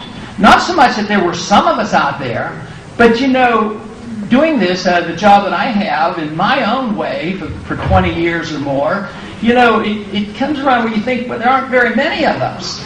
So, and we don't have a great deal of influence in Washington, so therefore you say, yes, our numbers are growing, yes, I'm on radios and we get responses, yes, we have the internet, and but is the message really reaching?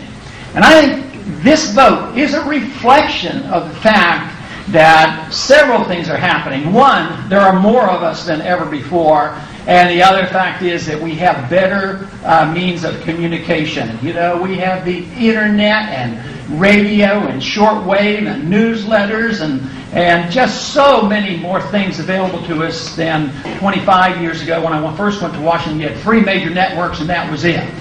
So this is good news. That doesn't mean to reassure you that we're over the hump. This is just the bare beginning because the odds of that staying in the bill and the Senate passing it and the President signing it, very slim. And even if they did, do you think we could depend on them to follow the rules? There's no way. I mean, you know, there's one portion of the Patriot Act that Ashcroft argued for, and he still argues for it. He says, we have to do this. And he said, and somebody said, well, why do we have to have this radical change? He says, it's not so radical. He says, we've been doing that all along. We just want to put it into the law. So that's generally the way it works. So I want to talk, of course, specifically about the Patriot Act, but more about the attitudes in Washington and how it works and what we're up against. First, it's a political attitude. The determination of individuals to go to Washington and do what they say. Have you ever had a member or a candidate come to you explaining their position and they sounded pretty good and then went to Washington and forgot what they told you? Has that ever happened? That was probably one of my early motivations to run for office, was the fact that too often we've been deceived. We can never agree on every issue. We can't have unanimity on everything. But we should have agreement on sticking to our promises and doing our very best to obey our oath of office, and that is to obey the Constitution.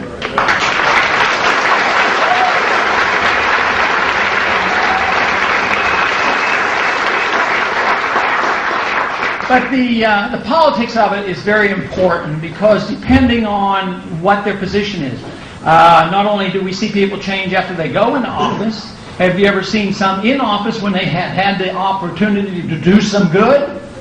When they left, they became outstanding spokesmen for our policy, but didn't do anything for us when they were in office. And sometimes people are congressmen and they'll say one thing and represent a district. Then they want to become a senator and all of a sudden their views change. And then you have somebody that wants a senator, he wants to run for president and his views change again. So they're all over the place. Now I'm going to read a quote here from an individual. Some of you may have seen this. It was in one of my publications. And this is a quote from an individual when he was a senator. Sounds pretty good. Sounds like I don't think many people here will have too much objection with this. He said the Clinton administration would like the federal government to have the capability to read any international domestic computer communications. The FBI wants access to decode, digest, and discuss financial transactions, personal emails, and proprietary information sent abroad, all in the name of national security. The administration's interest in all email is a wholly unhealthy precedent, especially given this administration, Clinton's administration's track record on FBI files and IRS snooping. Every medium by which people communicate can be subject to exploitation by those with illegal intentions. Nevertheless, this is no reason to hand Big Brother the keys to unlock our email diaries, open our ATM records, and read our medical records or translate our international communications. The implications here are far-reaching with impact that touch individual users, companies, libraries, universities, teachers, and students. Does anybody disagree with that statement? That's a fair warning. That comes from none other than John Ashcroft. But now he's in charge. He has the power, and all of a sudden his attitude is different. He will know how to handle the power and authority much better than the Clinton administration. But maybe Wallace was right. Maybe there's not a dime's worth of difference. It's too bad we can't make him eat these words. That's what he needs to do.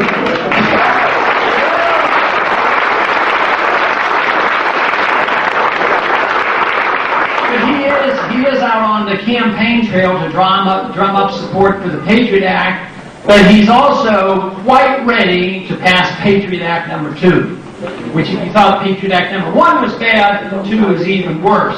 And under that one, they're going to be able to decide whether you're an American citizen or not. And then if you're not an American citizen, oh, you might be in Guantanamo before you know it.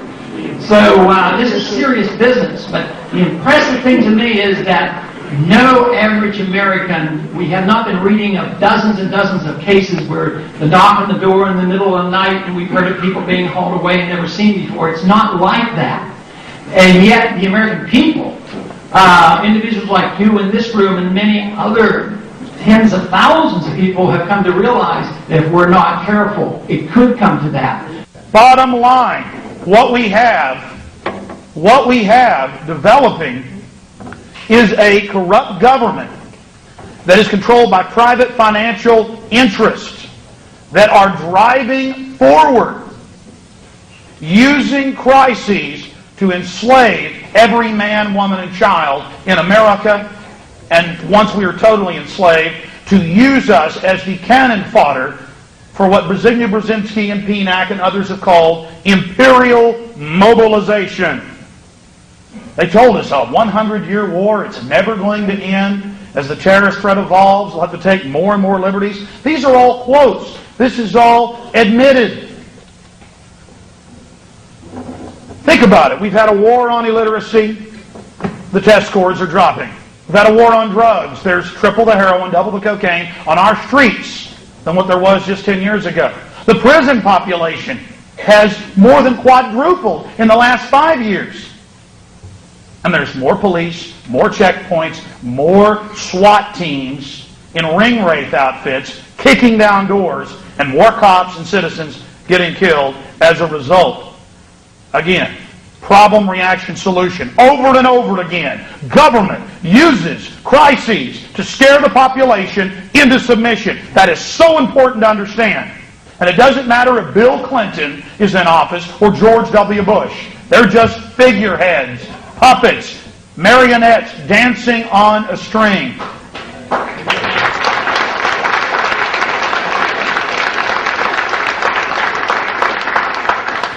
And you follow those strings back to the dirty little corner, and there's a big fat spider sitting there.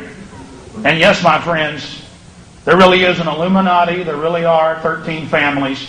They own the big banks, print the money, and they have stated publicly that they plan to get all of us, that's 95 to 80% of us, out of the way to engineer a servant class and to totally take control of the evolutionary development of the human species. Now, that's heavy stuff. Sounds like a science fiction movie 30, 40 years ago. We're in 2003. And whether I'm reading some CNN news story or Silicon Weekly or Bill Joy in Wired, they're bragging about how the elite is going to be the only group, the real elite. I don't mean the guy down the road that owns $1 million house. I mean the real elite, the folks that own the banks that print the money. That's when you're wealthy. That's when you're powerful. That's when you're rich. That they are the only people that are going to have access to all of this undreamed technology that's been developed. So we're not just fighting old-fashioned tyranny here of the Babylonians or the Romans or Hitler, or Stalin or Mao. We're fighting a push by a scientifically crafted dictatorship that is sworn to dehumanize you and your family. The country is getting poorer. There is no doubt in my mind. A lot of people are going to get poorer. They're going to get poorer because the country is poor. And they have exhausted now the tools that they have used traditionally since we've had our Federal Reserve, especially in the last 30 or 40 years. The tools that they have used to get us out of recessions have always been fiscal stimulation. Government spend money, run up the deficit, print more money.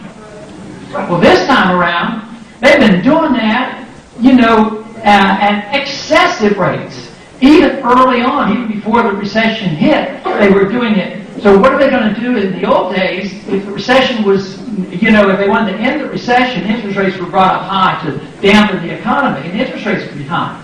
Well, now, at the bottom of the recession, interest rates are at 0 or 1%. Real interest rates are very, very low. So how can they lower them? How can we spend more money? The national debt is going up right now over $700 billion per year. And about 6 or 8 months ago, I thought I was making a very, very rash prediction and said, before too long, in the next several years, we're going to have the national debt, which includes the money you borrow from Social Security. The national debt is going to go up over $1 trillion in 1 year.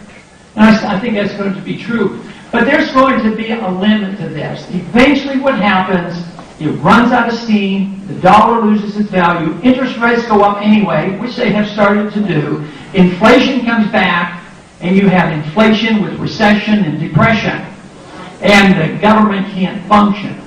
But the real threat then is, will the momentum that we have now, will it build? Will it pick up? Will we not have hundreds but thousands of people then recognizing what we have to do? And that is restore limited constitutional government. And I think what has happened to our country is that over the years, the prosperity, which was a consequence of our liberties, have become the dominant theme of everything that we do, whether it's local or national in politics. So it is the desire to get more and more wealth. And to get more and more wealth, you have to have more and more control of the government because the government controls so much of the wealth. So the concentration and the effort in Washington is 99% on preservation of wealth and what we're going to do, and very little concentration on the issues that we deal with, the preservation of liberty. If we concentrate and do our job and preserve liberty, we will never have to worry about our wealth.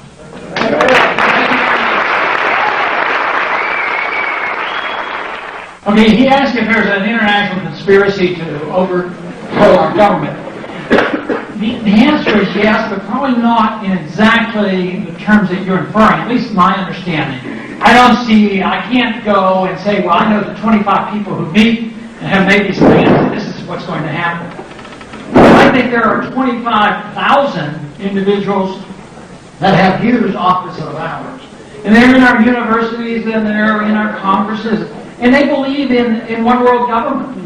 And if you believe in one world government, then you're talking about undermining national sovereignty, and you're talking about setting up something that you could very well call dictatorship. And those plans are there, but they're not quite, I don't see them as quite as sinister as a plot. I think it's a philosophic fight. They believe in it. Some of the people I know believe in internationalism, the United Nations, and some of those people who voted against the war didn't vote against the war because of not having a declaration of war. They wanted more support from the United Nations.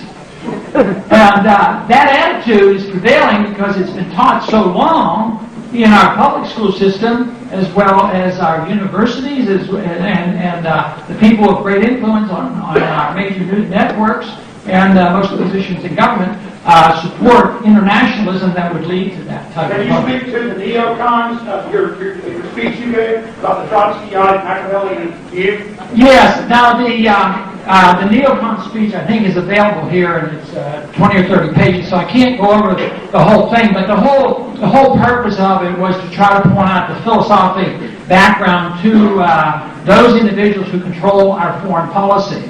And a major part of it was a critique of a book written by Michael Ledeen, who's one of the leaders of neoconservatives, and he's at the American Enterprise Institute. And he believes in all this stuff, except he only believes in the United Nations if the United Nations does what he wants it to do. But he's almost a militant nationalist, and he had written a book on Machiavelli, and praised Machiavelli, and really believed you should use these tools, which are rather ruthless. So I took his quotes and answered many of his quotes, and I quoted him literally in order to try to keep it, from getting too emotional. And the interesting thing about this was he called me. He wrote emails, and he also called my office. He was outraged, by this. He wanted an apology and everything else. But he praised. He high praise of Machiavelli. But the most interesting thing is that book I had read it. I had read it about 2 or 3 years ago. I think it was 1999 when I read it when it came out, and it was handed out to us at a Republican strategy meeting. And I read that, and it really, I went back and looked at it and said, when I started to put all these pieces together about who really got control of foreign policy since 2001, and that he was this ringleader in it, then I went back and reread this book, and that's what generally that book was about. Let me state this important facet of why we can't dig out of the mud, why we can't get out of this at this point right now. Because people are still in their Democrat and Republican camps. And you look at the people who control the parties, and you look at their actions: open borders, gun control, more regulation, more taxation, arming our enemies, building up China and North Korea.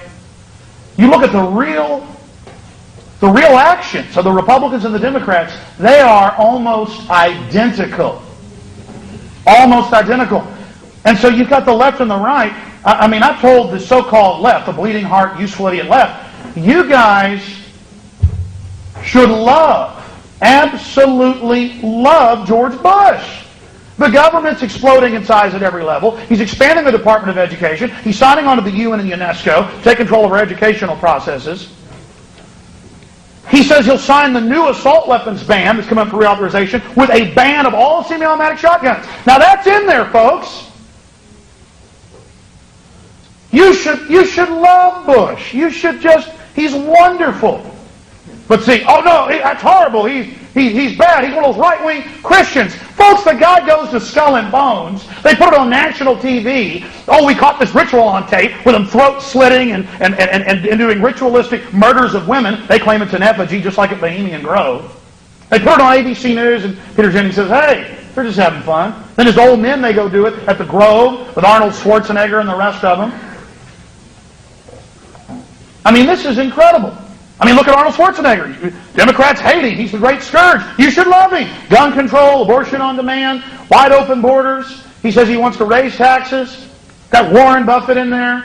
the big kingmaker, George Shultz, all of them. See, there's no difference. And I've been on so-called conservative talk shows, and they'll go, let me tell you something, Buster. If George Bush has got to compromise and ban semi-automatic shotguns, so be it. You got to work to get things done. I think you're working for the communists, boy. I've had them. I think you're working for the communists, boy. It's the same thing. Congressman Ron Paul did an absolutely amazing thing. He gave a speech on July 10th entitled Neo-Con, where he said the Bush administration is run by Trotskyites, this is Ron Paul, organized criminals, corporate raiders, and people that promote a system of, quote, entering into evil and a giant controlling welfare state. And this is where the left and right, that is, the establishment types that think they're on the cutting edge of the false political spectrum, this is where they fall down. The left thinks we got to be nice, we got to get these rich people's money and help all these poor people. I mean, you know, that's the loving thing to do. And then the Republicans go, that's horrible, don't do that. Please don't throw me in the briar patch. You know that children's fable? The rabbit really wants to get thrown in the briar's patch. That's where you can run away and be safe. Oh no, don't give us big government. The last thing we want is giant mechanisms of control to extract your wealth and to dominate you. That's the last thing we want. Big corporations are the biggest recipient of not just government largesse and corporate welfare. You know, this crony so-called capitalism, they are now being given governmental powers. And so the left screams, we got to put this fire out, these evil right-wingers, who aren't even right-wingers, you know, they're statists, they're commanding controllers. There is no left or right. We got to put the fire out, bring a truck of gasoline immediately, and spray it directly on it. We got to get more air on this. And so as they clamor and jump up and down and, you know, fan the flames, it empowers this juggernaut. The government is nothing but a mechanism. You've got the big central banks that took over last turn of the last century, started printing the money. They own the money machines that print the money. If a country doesn't accept their central banks, the enemy has been involved in terrorism. Giant attack fleets are landing to save them. The whole place is obliterated so the IMF and World Bank can come in and totally enslave the population, and vaccination can start, and suddenly everybody's sterilized and all the kids have got autism, and we're here to help you. The soldiers are all dying for depleted uranium and sarin and BX in the vaccines. The New World Order, you know, there's certain species of insects that are laid into other living insects, larger insects, and the babies hatch out and eat the inside of it out and then break it open and fly off, and you just see this dead beetle, this husk laying there. That's what America is. We've got all these eggs in us, they're growing real fast, we're at death point. The country's probably going to die, folks. We're at death point. They're eating us, the New World Order is going to bust out of that, using all our energy to set up the global empire, to smash and destroy and mini-nuke everyone. And then the UN, the EU can stand back and say, we are fighting against these evil right-wing Americans. When in reality, again, the creature that laid the eggs in us is sitting right over there in Europe. You understand this, folks? You understand this? And so it points at us. The system, the beast system, points at America and goes, look at that beetle. It's spinning all over the place and going crazy and biting everyone. And then when they're done with us, the brood hatches out, total global domination, total enslavement of you and your family. And you'll have Bush is energizing the phony left wing. They're hatching out everywhere. They're going to totally take over. And don't think these leftists are going to care when you're getting drugged off to a camp, having your guns taken. They're going to be cheating, going, finally we defeated them. Finally the UN came to America and stopped this fascist takeover. It feels so good. Shut up! Shut up! We love the UN!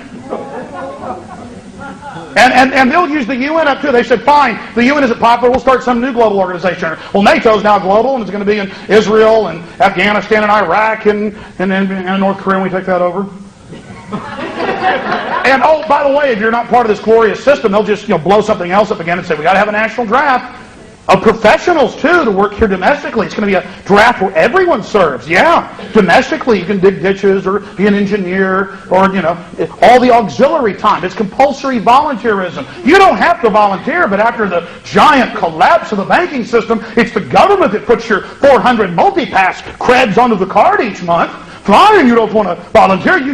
We're all working, and so we're going to cut you off your card if you don't join in to pay for what goes on your multi-pass. They've already announced it. You're going to have 4 grades of ratings. If you have bad credit, you've got a 2nd grade. You're not going to be able to fly unless you pay off the debts. Or at least sign up for a work program to pay them off. After all, we can't have these people who are 18 and had hundreds of credit cards mailed to them on purpose. No, they never pay them back. Once you make money, they don't send you credit cards anymore. We can't have all these lazy people ripping off the credit card companies. It was so hard for the central bankers to add zeros and ones on the computer screens. So I hope you're beginning to realize. At this point, folks, we got to fight them as much as we can. They've laid the eggs, again, all in our torso. And they're already breaking out. Right now, the beetle's kind of going, what's going on here? Because they're busting out right now. Now they're starting to feed. There could be an emergency surgery of some type if enough powerful people weren't totally sold out and decadent to remove them. The country's still badly damaged and would, I don't know if it could survive. But we can prepare for the crash landing. And we can work our tails off to inform and educate people so that as the globalists bring us more terror and more wars to get us behind supporting their system, more resistance will form, and then you will see the defeat of this current phase of evil. There's always going to be another phase of evil that the next generation is going to have to contend with. But this is really for all the marbles. If the globalists win now, if they get their agenda through now, they have stated that they are going to begin accelerated mass extermination programs. I mean, folks, there are Library of Congress published, declassified, 1993, 100-page reports with Henry Kissinger's name on it, where they made deals with the Third World. You want IMF and World Bank money? You got to forcibly sterilize half your women before we give you the money. I mean, they've already been doing stuff like that for years. Millions of men in India, police just drive by, grab you, put you in a truck, cut their testicles off. They don't even cut the tubes. We had over 400,000 women in this country grabbed by CPS and health departments, federally funded, up until the 1980s, and taken off to have their uteruses removed. A lot of times they would have, it gets worse, they would have medical students do it. I mean, this stuff's already been going on for a long time. You haven't felt the brunt of it in this country yet. You are. Because the system is hatching its young for the next phase. And out of that crisis, they're bringing us, they're again going to set us all up for imperial mobilization to work as slaves in the crown jewel of the New World Order empire. And America will be absorbed and its energies refocused to complete this circle of wickedness. But again, think about how far we've already slid. The American Bar Association comes out and says, lawyers are going to spy on you. By law, they're going to have to tell the judge and the prosecutor everything about you, but they don't have to tell you. And by the way, we're not going to let people represent themselves because they keep winning all their cases and having a better track record. And well, we're a private monopoly, again, out of London, England, and we're going to make you do that. Here's another one. Your cell phone is now a tracking device, and this particular story is out of the Green Bay newspaper. And the reason it's interesting is it says, in 2001 they passed a law that all new cell phones, well, the law was passed in 96, it activated October 1st, 2001, 5 years later, that all new cell phones have to be satellite trackable. That is, there's GPS in the cell towers, they triangulate your cell phone and follow you, even when it's off. And they said, well, the governor, Doyle, got together with Homeland Security, and we don't just need the feds to be able to monitor this, we need the local police to have it tracking system for everyone, just to keep track. We punch your code in, Social Security in, and you got a cell phone, it pops up where you're at, even when your phone's on. I mean, imagine trying to tell this to somebody 10 years ago that, well, there's going to be a big, giant federal office, but it's secret, and it's going to watch you as you drive around with your cell phone or in your car. And then they go on in these articles to say, by the way, the government also had a feature put in, it wasn't really mentioned back in 1996 when it was passed, that they need to be able to covertly turn your phone on and listen to you while you got it. But again, it's to stop terrorists. We passed it many years before the terrorists, but we said the terrorists were coming, and this would all be needed. Here's another one out of the BBC, spy plans for new cars. And I remember about 8 years ago, a listener sent me a truck driving magazine. It was how great it was. All the new cars, big rigs are going to have this. We're going to track you and tax you a little bit, but it gives you more service, and it's going to be a wonderful thing. And then I, about 4 years ago, had this Wisconsin state congressman on. Remember the legislature? He said, yeah, I'm on a federal board. I want to warn everybody. The CNN News article got him on. He said, I want to warn everybody. I've been in the federal board meetings. Within 5 years, they're going to be taxing all of us to drive our cars and regulate us. This is horrible. They're going to track us with them. And the guy sent me a cool copy of the federal plan. I had it right there, and I was warning everybody they're going to do this. And people calling her on the street, go, Alex, you've gone too far. There's no way they'd get away with that in America. There's no way they'd be able to get away with that. I'm not going to put up with it. And then Oregon comes out and goes, we've been involved the last 5 years in a federal study, and we want to, by 2004, to make everybody be taxed to drive their cars. And just so happens, the Associated Press reported, that 5-6 years ago, all new cars had to have the plug-ins in the ignition for the satellite tracker box in them. So it's a $25 unit, and you just go in and pay for it when you get it by law to get your tags, and we just track you. And look, if you get a fuel-efficient car, it's not going to cost that much, just a few cents a mile peak times. You got an SUV, it's going to be 60 cents a mile. They said this. And so they're softening us all up, another divide and conquer thing. Look at them with their big cars, some petty, low-level class envy stuff to sell that next wave to you. And I mean, I'm looking at it right here. Spy plans for new cars. And they say not only is it a satellite tracker system, and Canada's starting this, the U.S. is starting this, Germany just made it the law. They're phasing in over the next 5 years to make it, all new drivers have to have it. And then in 4 years, everyone has to get it, 5 years. They're always really good at that. Again, they understand the mindset of a mammal. That, well, yeah, I did see a lion back over there about a mile away, but he's over there eating somebody else right now. It's being phased in. Of course, we don't have a chance to run. We're in a pen with these people. We've still got some small projectile weapons, which they're kind of worried about. We'll have massive attrition with our stormtroopers as we attempt that move at this point. There could then be a backlash to it as the enemy has victories. No, we can brainwash them and let them keep their guns, and then a tiny fraction will resist. By then it'll be too late. And as Josh Sugarman said from the Violence Policy Center, we've already got your kids. We will ban all guns. So it's very serious. I mean, and I predicted years ago, again, once you know these people, it's not hard to know their plan. That they would have Hollywood people and rich people take microchips. And so you see them all over the news, how wonderful microchips are and how we all need microchips. And, this Hollywood person's getting one for their child or daughter. And, look at the family. The chips, and they're so cool. Everybody's got to have it. The same newscast in the same order on every channel saying the same thing, word for word, off an admitted script. You're watching daytime TV dramas, or cop shows. Man, that kid wouldn't have gotten kidnapped if he just had the Applied Digital Solutions chip. Well, here's one out of the Herald Sun. You may have heard of this. Microchip to watch Prince Harry. Prince Harry to be fitted with a surveillance microchip during his year-long holiday in Australia. It's to be implanted under the skin for his safety. See? Wow. Man, that's a major status symbol. It's like the satellite tracking. Ooh, I have OnStar. It's a status symbol. You need to have them remove that if you buy a Chevy vehicle, because now it's standard on all the new ones. And that's the same federal package. Ford's announcing to make GPS standard. See, it's standard, and by the way, there's a tax, and by the way, we set this up 5-6 years ago. See the premeditated nature of it? See how they build the infrastructure and then put us into it? I remember 4 years ago being on the radio and going, here's the Army War College document.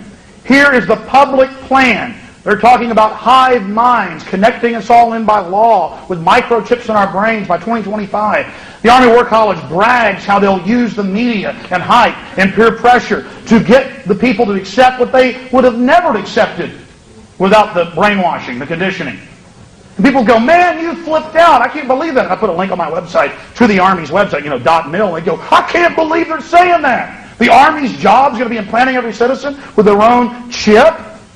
But they actually said that. And then everybody saw on the news the last 2 years after the terror attack, they suddenly played up child kidnappings that were actually way down, but they played them way up and said, what's the answer? And suddenly on every network at the same time, microchips, implantable microchips to track and trace you. I mean, this stuff sounds crazy, but you have all seen it on the news. You've all seen the unified propaganda, the systematic crafting, the same phrases, whole paragraphs on different networks, spoken exactly the same. And see, that goes into the nature of the staged events. They're calling it a Patriot Act debate nationwide. Ashcroft's hearing your concerns. They drive the guy in secretly to the hotel where he gives a speech. No one is allowed in. They frisk the media. Only allow certain members of the media to ask questions. This has all been admitted.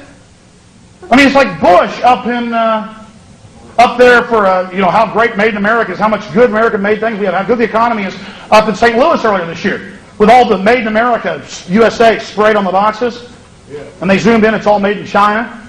None of it was made here, but it was just an illusion. Secret Service told them in Indianapolis, Indiana, a couple months ago, all right, everybody, President's about to be here. Take your ties off, or you can't be in here. Thousands of people. Some people said, well, I'm taking my tie off. Secret Service threw them out. That's your free country. You go ahead, President, speak, and it's all. Let's have everybody from the weapons plants come. It's already a controlled mass there, and so the crowd from the weapons plant comes in to watch the president. They're already all for weapons sales and everything. So, this is a good crowd. But then they're told, take your ties off, because they want to have the view that we're blue collar. We're not wearing ties. My point is, I could talk for hours about that. It's totally staged. It isn't liberal bias or conservative bias. See, they know that your minds are somewhat sophisticated. So they will create layers of, you peeled that layer back, you found out it was a liberal bias. You peeled that layer back, it was a neocon bias. You peeled that layer back, it was a big government bias. No, it's again, scientifically crafted warfare system. And even before they were coming out with all the microchips, telling us how good all the implanted microchips would be, they said, watch kooks that talk about implantable chips, and all these nuts that talk about urban warfare training and black helicopters. And all of a sudden, years before they launched all the helicopters on us and the raids and the training to get us ready to get rid of posse comitatus, the 1878 law that bans the military from engaging in law enforcement activities, they would say, crazy people talk about black helicopters. It's a code word for absolute evil. And then when the helicopters and the urban warfare training hit Texas and the rest of the country, and they were blowing up buildings in front of people and terrorizing the population, Czechoslovakian troops running around, they went, of course, we're just doing some training to get our military ready. And black helicopters exist. But still, people that warn the public about black helicopters, kind of this icon or symbol for urban warfare training, conditioning, they go, but you're still weird to talk about them. You're still weird to talk about implantable microchips. You're that weird guy who talks about all that weird stuff. I'm like, why isn't it weird when it's on the news? Right. See? So that's built-in defense mechanisms where people don't want to face a threat. So they want to just deny what you're saying. They want to deny what you've told them. They don't want to believe it. Everything's been made so comfortable for us here while they euthanize the human spirit. Here's one out of Television Week. We posted this on Infowars.com. Television Week. Big magazine, industry magazine. It says, is your television watching you? Television Week. Could the federal government find out what you're watching on TV, even if you're not the subject of criminal investigation? The answer is yes, according to legal experts and industry officials. Under the USA Patriot Act, this stuff, they built this infrastructure. They had it all lined up. Go day. Building it to launch the primer that was September 11th, to roll us into the next phase. I mean, this is diabolical. They're on a plan, and we had derailed it. Make no mistake, we would have already seen more huge catastrophic attacks, not the little pinpricks, just to remind us of the terror. If you wouldn't have been out there involved, speaking out, writing books, putting up websites, doing radio interviews, calling into talk shows, telling people at church what's going on, making copies of videotapes, if you wouldn't have been doing that, believe me, they'd already be blowing stuff up. They'd be launching more anthrax attacks. They were, the big CFR guy who kind of runs the terror operation for the government, makes little terror announcements, the Hart-Rudman Commission, Gary Hart, he got up on TV middle of last year and he said there will be smallpox attacks in Denver, Dallas, and Cleveland, and you better give all your rights up. I mean, he said it. He said, you just get ready for it. We're going to lock all the cities down. They had the head of FEMA, Mike Van Winkle, up in New Jersey, say in the newspaper, in the Gannett News Service, that, hey, under a red alert, you can't leave your house. You'll be considered an enemy combatant if you leave your home. The Army, they had one of their colonels in the Detroit Free Press. He said, we'll shoot grandmothers if they try to run quarantine. And you look at what Bush is doing, he's building 36 giant, what he calls BioShield Level 4 bioweapons plants. Baltimore Sun said they're going to produce thousands of gallons of liquid death, of weaponized smallpox, weaponized Ebola. And they're just doing right in front. The terrorists are about to strike us. The terrorists are about to strike us. And they're building all these giant plants to just, and in big cities and small towns. 36 of them. I mean, they're 100 times more dangerous than a nuclear weapons production plant or nuclear reactor. And have you heard about this on the news? Very little. So you're television watching you. And then I've got the new Victory Act. What this is a duplication of Patriot Act 1 and 2. Because parts of Patriot Act 1 have been repealed in the House. It's now in the Senate. And so they're trying to duplicate it.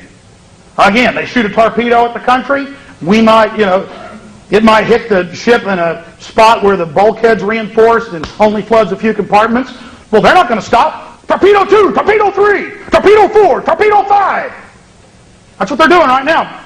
I'm writing analysis of the Victory Act.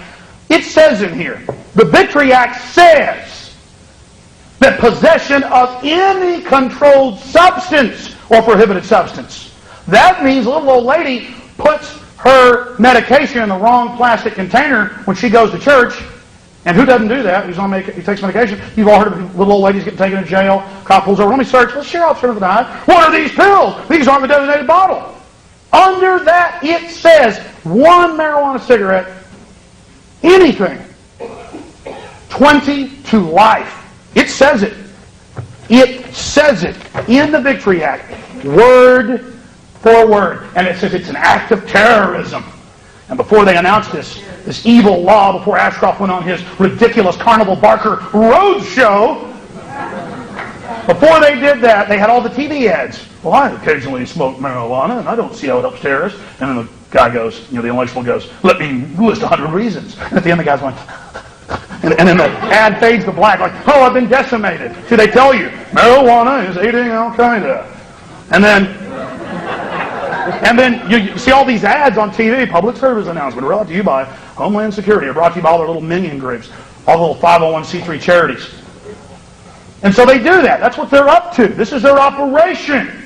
So they're just firing, and people go, well, we've been beating back the first Patriot Act and educating a lot of folks, but they're bringing out more than we can do. You're in a war, folks. They're firing more torpedoes. That should encourage you. These guys...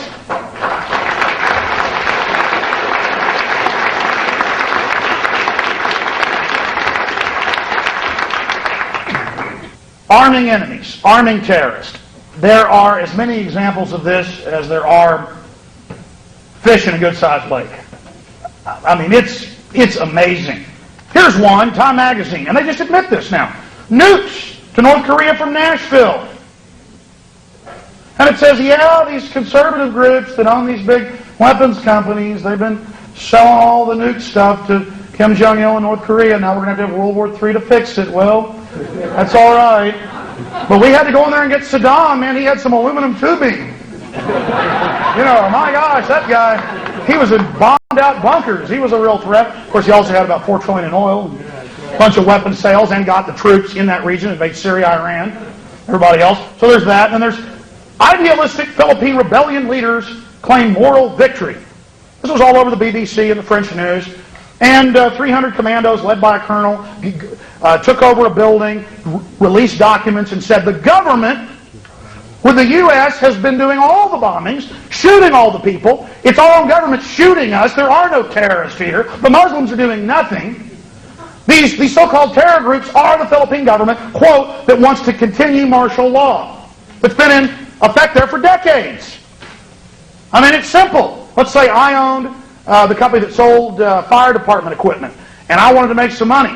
I'd go out and set fire to something out here in Bastrop, and then I told you you should have bought my firefighting equipment. I mean, it's not hard to figure this out. Here's another one. U.S.-Pakistan made deal over capture of bin Laden. That's out of the mainstream India. And Musharraf's over there, the head of India, the head of Pakistan, next door to India.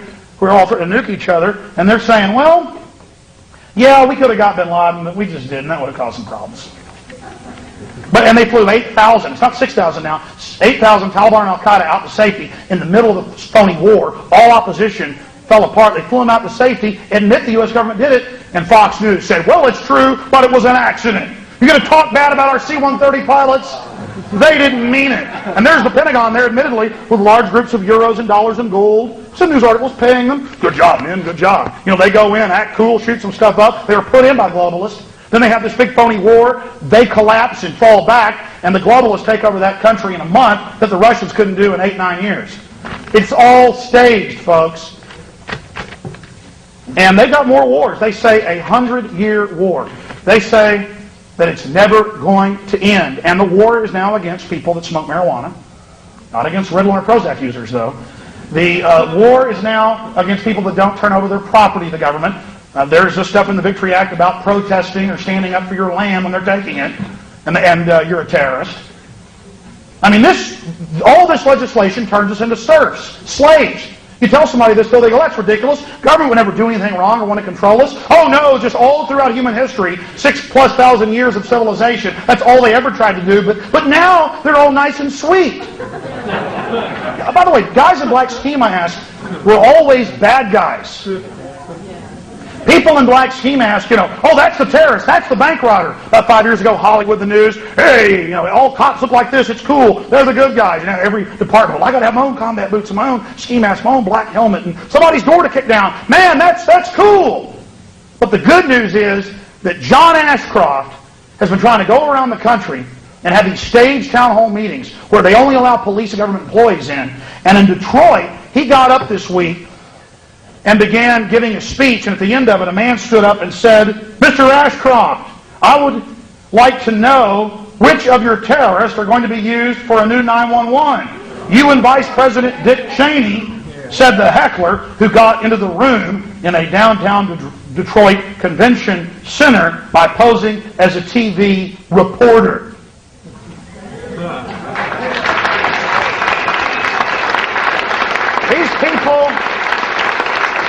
These people shouldn't be able to go anywhere in public where they're out peddling their lies without being confronted by you, we the people.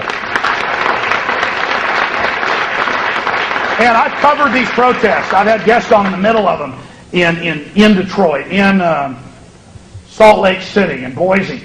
And you'll have 500 people, 1,000 people, 200 people, black people, white people, Hispanics, old, young, conservatives, liberals, and they're all there, they're waking up. And if you just tell the truth about tyranny and explain how things really work and how corrupt and dangerous this out-of-control, privatized government is, how they created big government, got us all addicted, privatized it, and are handing it over to the corporations with new governmental power, man, the little socialists I know are going out and buying guns. It's beautiful. If you're not a hypocrite, you can deprogram and go, wait a minute, did a Native American have a right to have a gun to defend themselves against the army? Well, of course. Well, you like Che Guevara so much, I don't agree with him. He was an establishment guy, but, I see you wearing a t-shirt with him with an AK-47. Why is that okay? See, you've just got an opinion that isn't backed up with any fact. And it's a recipe for disaster to disarm a population. You disarm a population. Let's say we had a little angel running the government right now. When you do get a dictator, they're going to be able to go all the way. And that's what the separation of powers are about. That's what the Bill of Rights is about. It's all about restraining power. Realize that history does repeat itself. and emperors and kings and despots and strong men and king rats have always used crises, the threat of the unknown, of the enemy, of the criminal, the low-level criminal, to convince the mass to relinquish control of their lives and to serve and become willing slaves of the system. This system is un-American, it's anti-human, it's anti-God, it's degenerate to its very, very core. And you are part of history in your fight against it. You are special. You do matter. You are leaders. So get in the bleeding heart liberal idiots' faces, the mindless neocons. Get in these people's faces and wake them up that we are under massive, sustained terrorist attack by the New World Order military-industrial complex, and that they're attempting to expand that control. Again, thank you so much for coming, and God bless you all.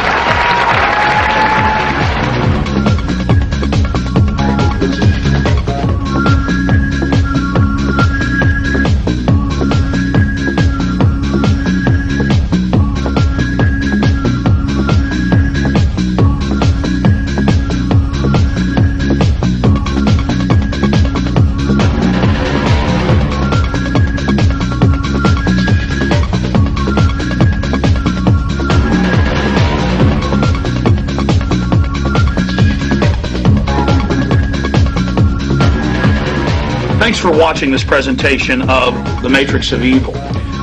All these different diverse minds coming to you with the same conclusion. World government, tyranny. It's up to you to become a leader. If you want to reach people, you first have to be informed. And one of the key areas of the New World Order agenda is government-sponsored terror, where the government carries out terror attacks and then blames it on their political enemies. And this is going on from Germany to Japan to the United States to Israel. And in my book, 9/11, Descent into Tyranny, I detail the history of government-sponsored terror. We focus on Oklahoma City and September 11 and show how they're using that as an excuse to expand their police state. I've also published another book by Paul Watson, Order Out of Chaos, Elite-Sponsored Terror and the New World Order. This book, in over 300 pages, lays out the facts of government-sponsored terror. It proves that the New World Order carried out September 11 and most other major terrorist attacks, and then again use those events to scare the population into accepting tyranny. One of the best videos I've produced, of the 10 I've made over the last 6 years, is Police State 3 Total Enslavement. You want to wake people up? This is one of the key tools that we offer. It covers what the New World Order is, the history of it, the PNAC prior knowledge of September 11th, the attack on liberties through Patriot Act 1 and 2, Homeland Security, Ashcroft's lies, government-run white slavery rings that are admitted in the mainstream media as one of their largest industries after drug trafficking. We get into gun control, forced inoculations, foreign troops, concentration camps, the cashless society control grid.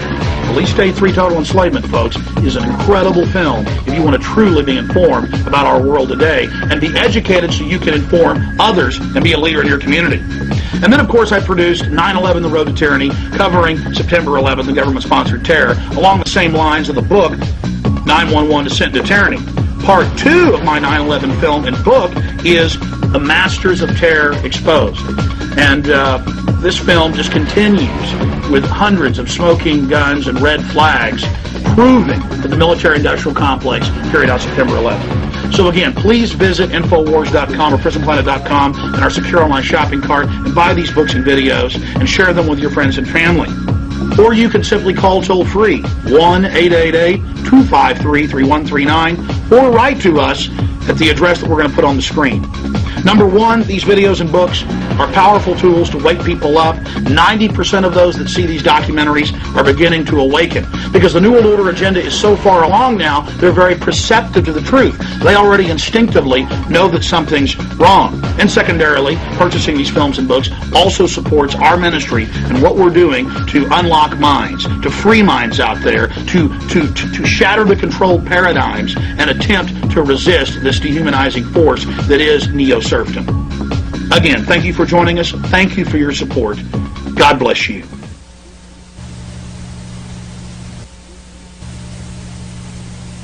Disconnect from the oil, gas, and electric companies. Never pay an energy bill again. Too good to be true? While the offer lasts, volunteer your home as a power generating site to use a compact-free energy generator at no cost to you. Heating, cooling, and electricity for your home could be absolutely free. Our company will make money selling excess power to utilities as ordered by Congress. Send $9.95 for a video with details on this limited offer. Call the number on the screen. Make your own declaration of energy independence.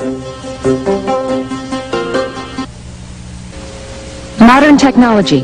The car, airplane, telephone, television, the computer, and fax Technology's first thought, too good to be true. were in fact too good to be ignored. Technology exists to replace fossil fuels. A new motor can power your present car without gas or electric. Burn garbage at home with no smoke.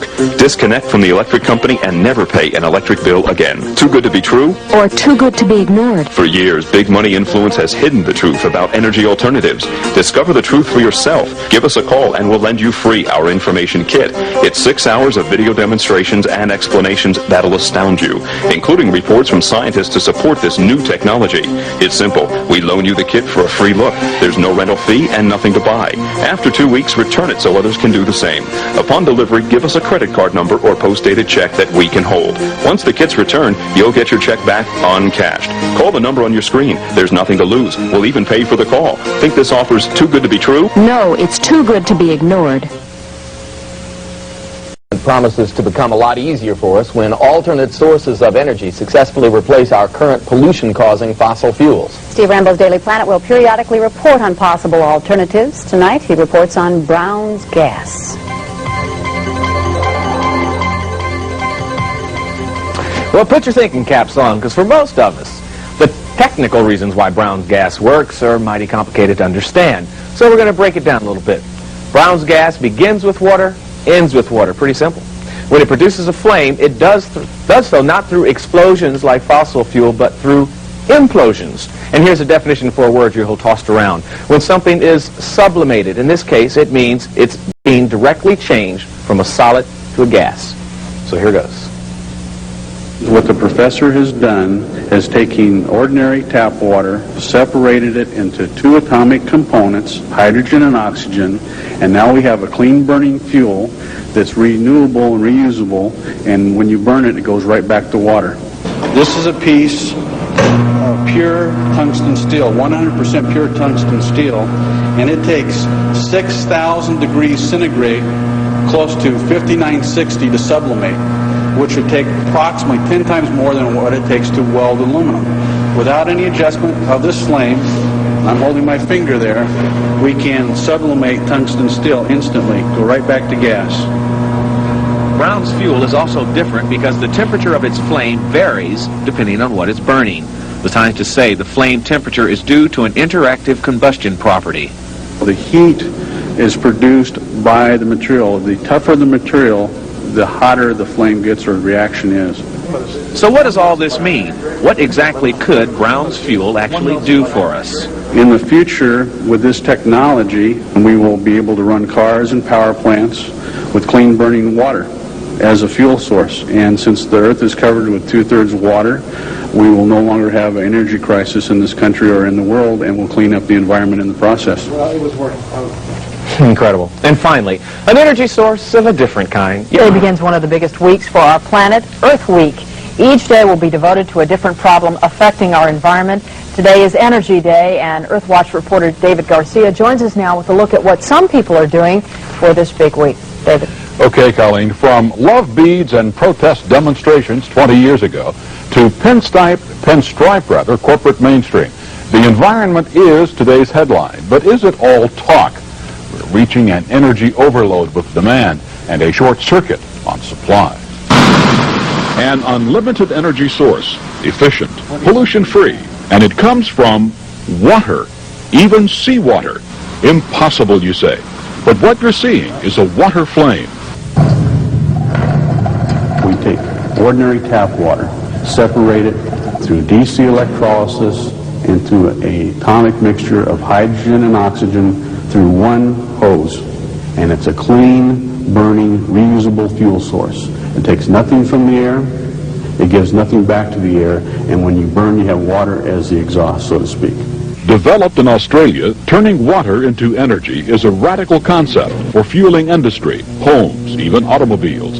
But advocates say it'll take radical ideas to solve the energy crisis. Now, if everybody used one of these tomorrow for other purposes, we wouldn't have to worry about the ozone layer. We wouldn't have to worry about the emissions from cars or plants. The Earth would heal itself.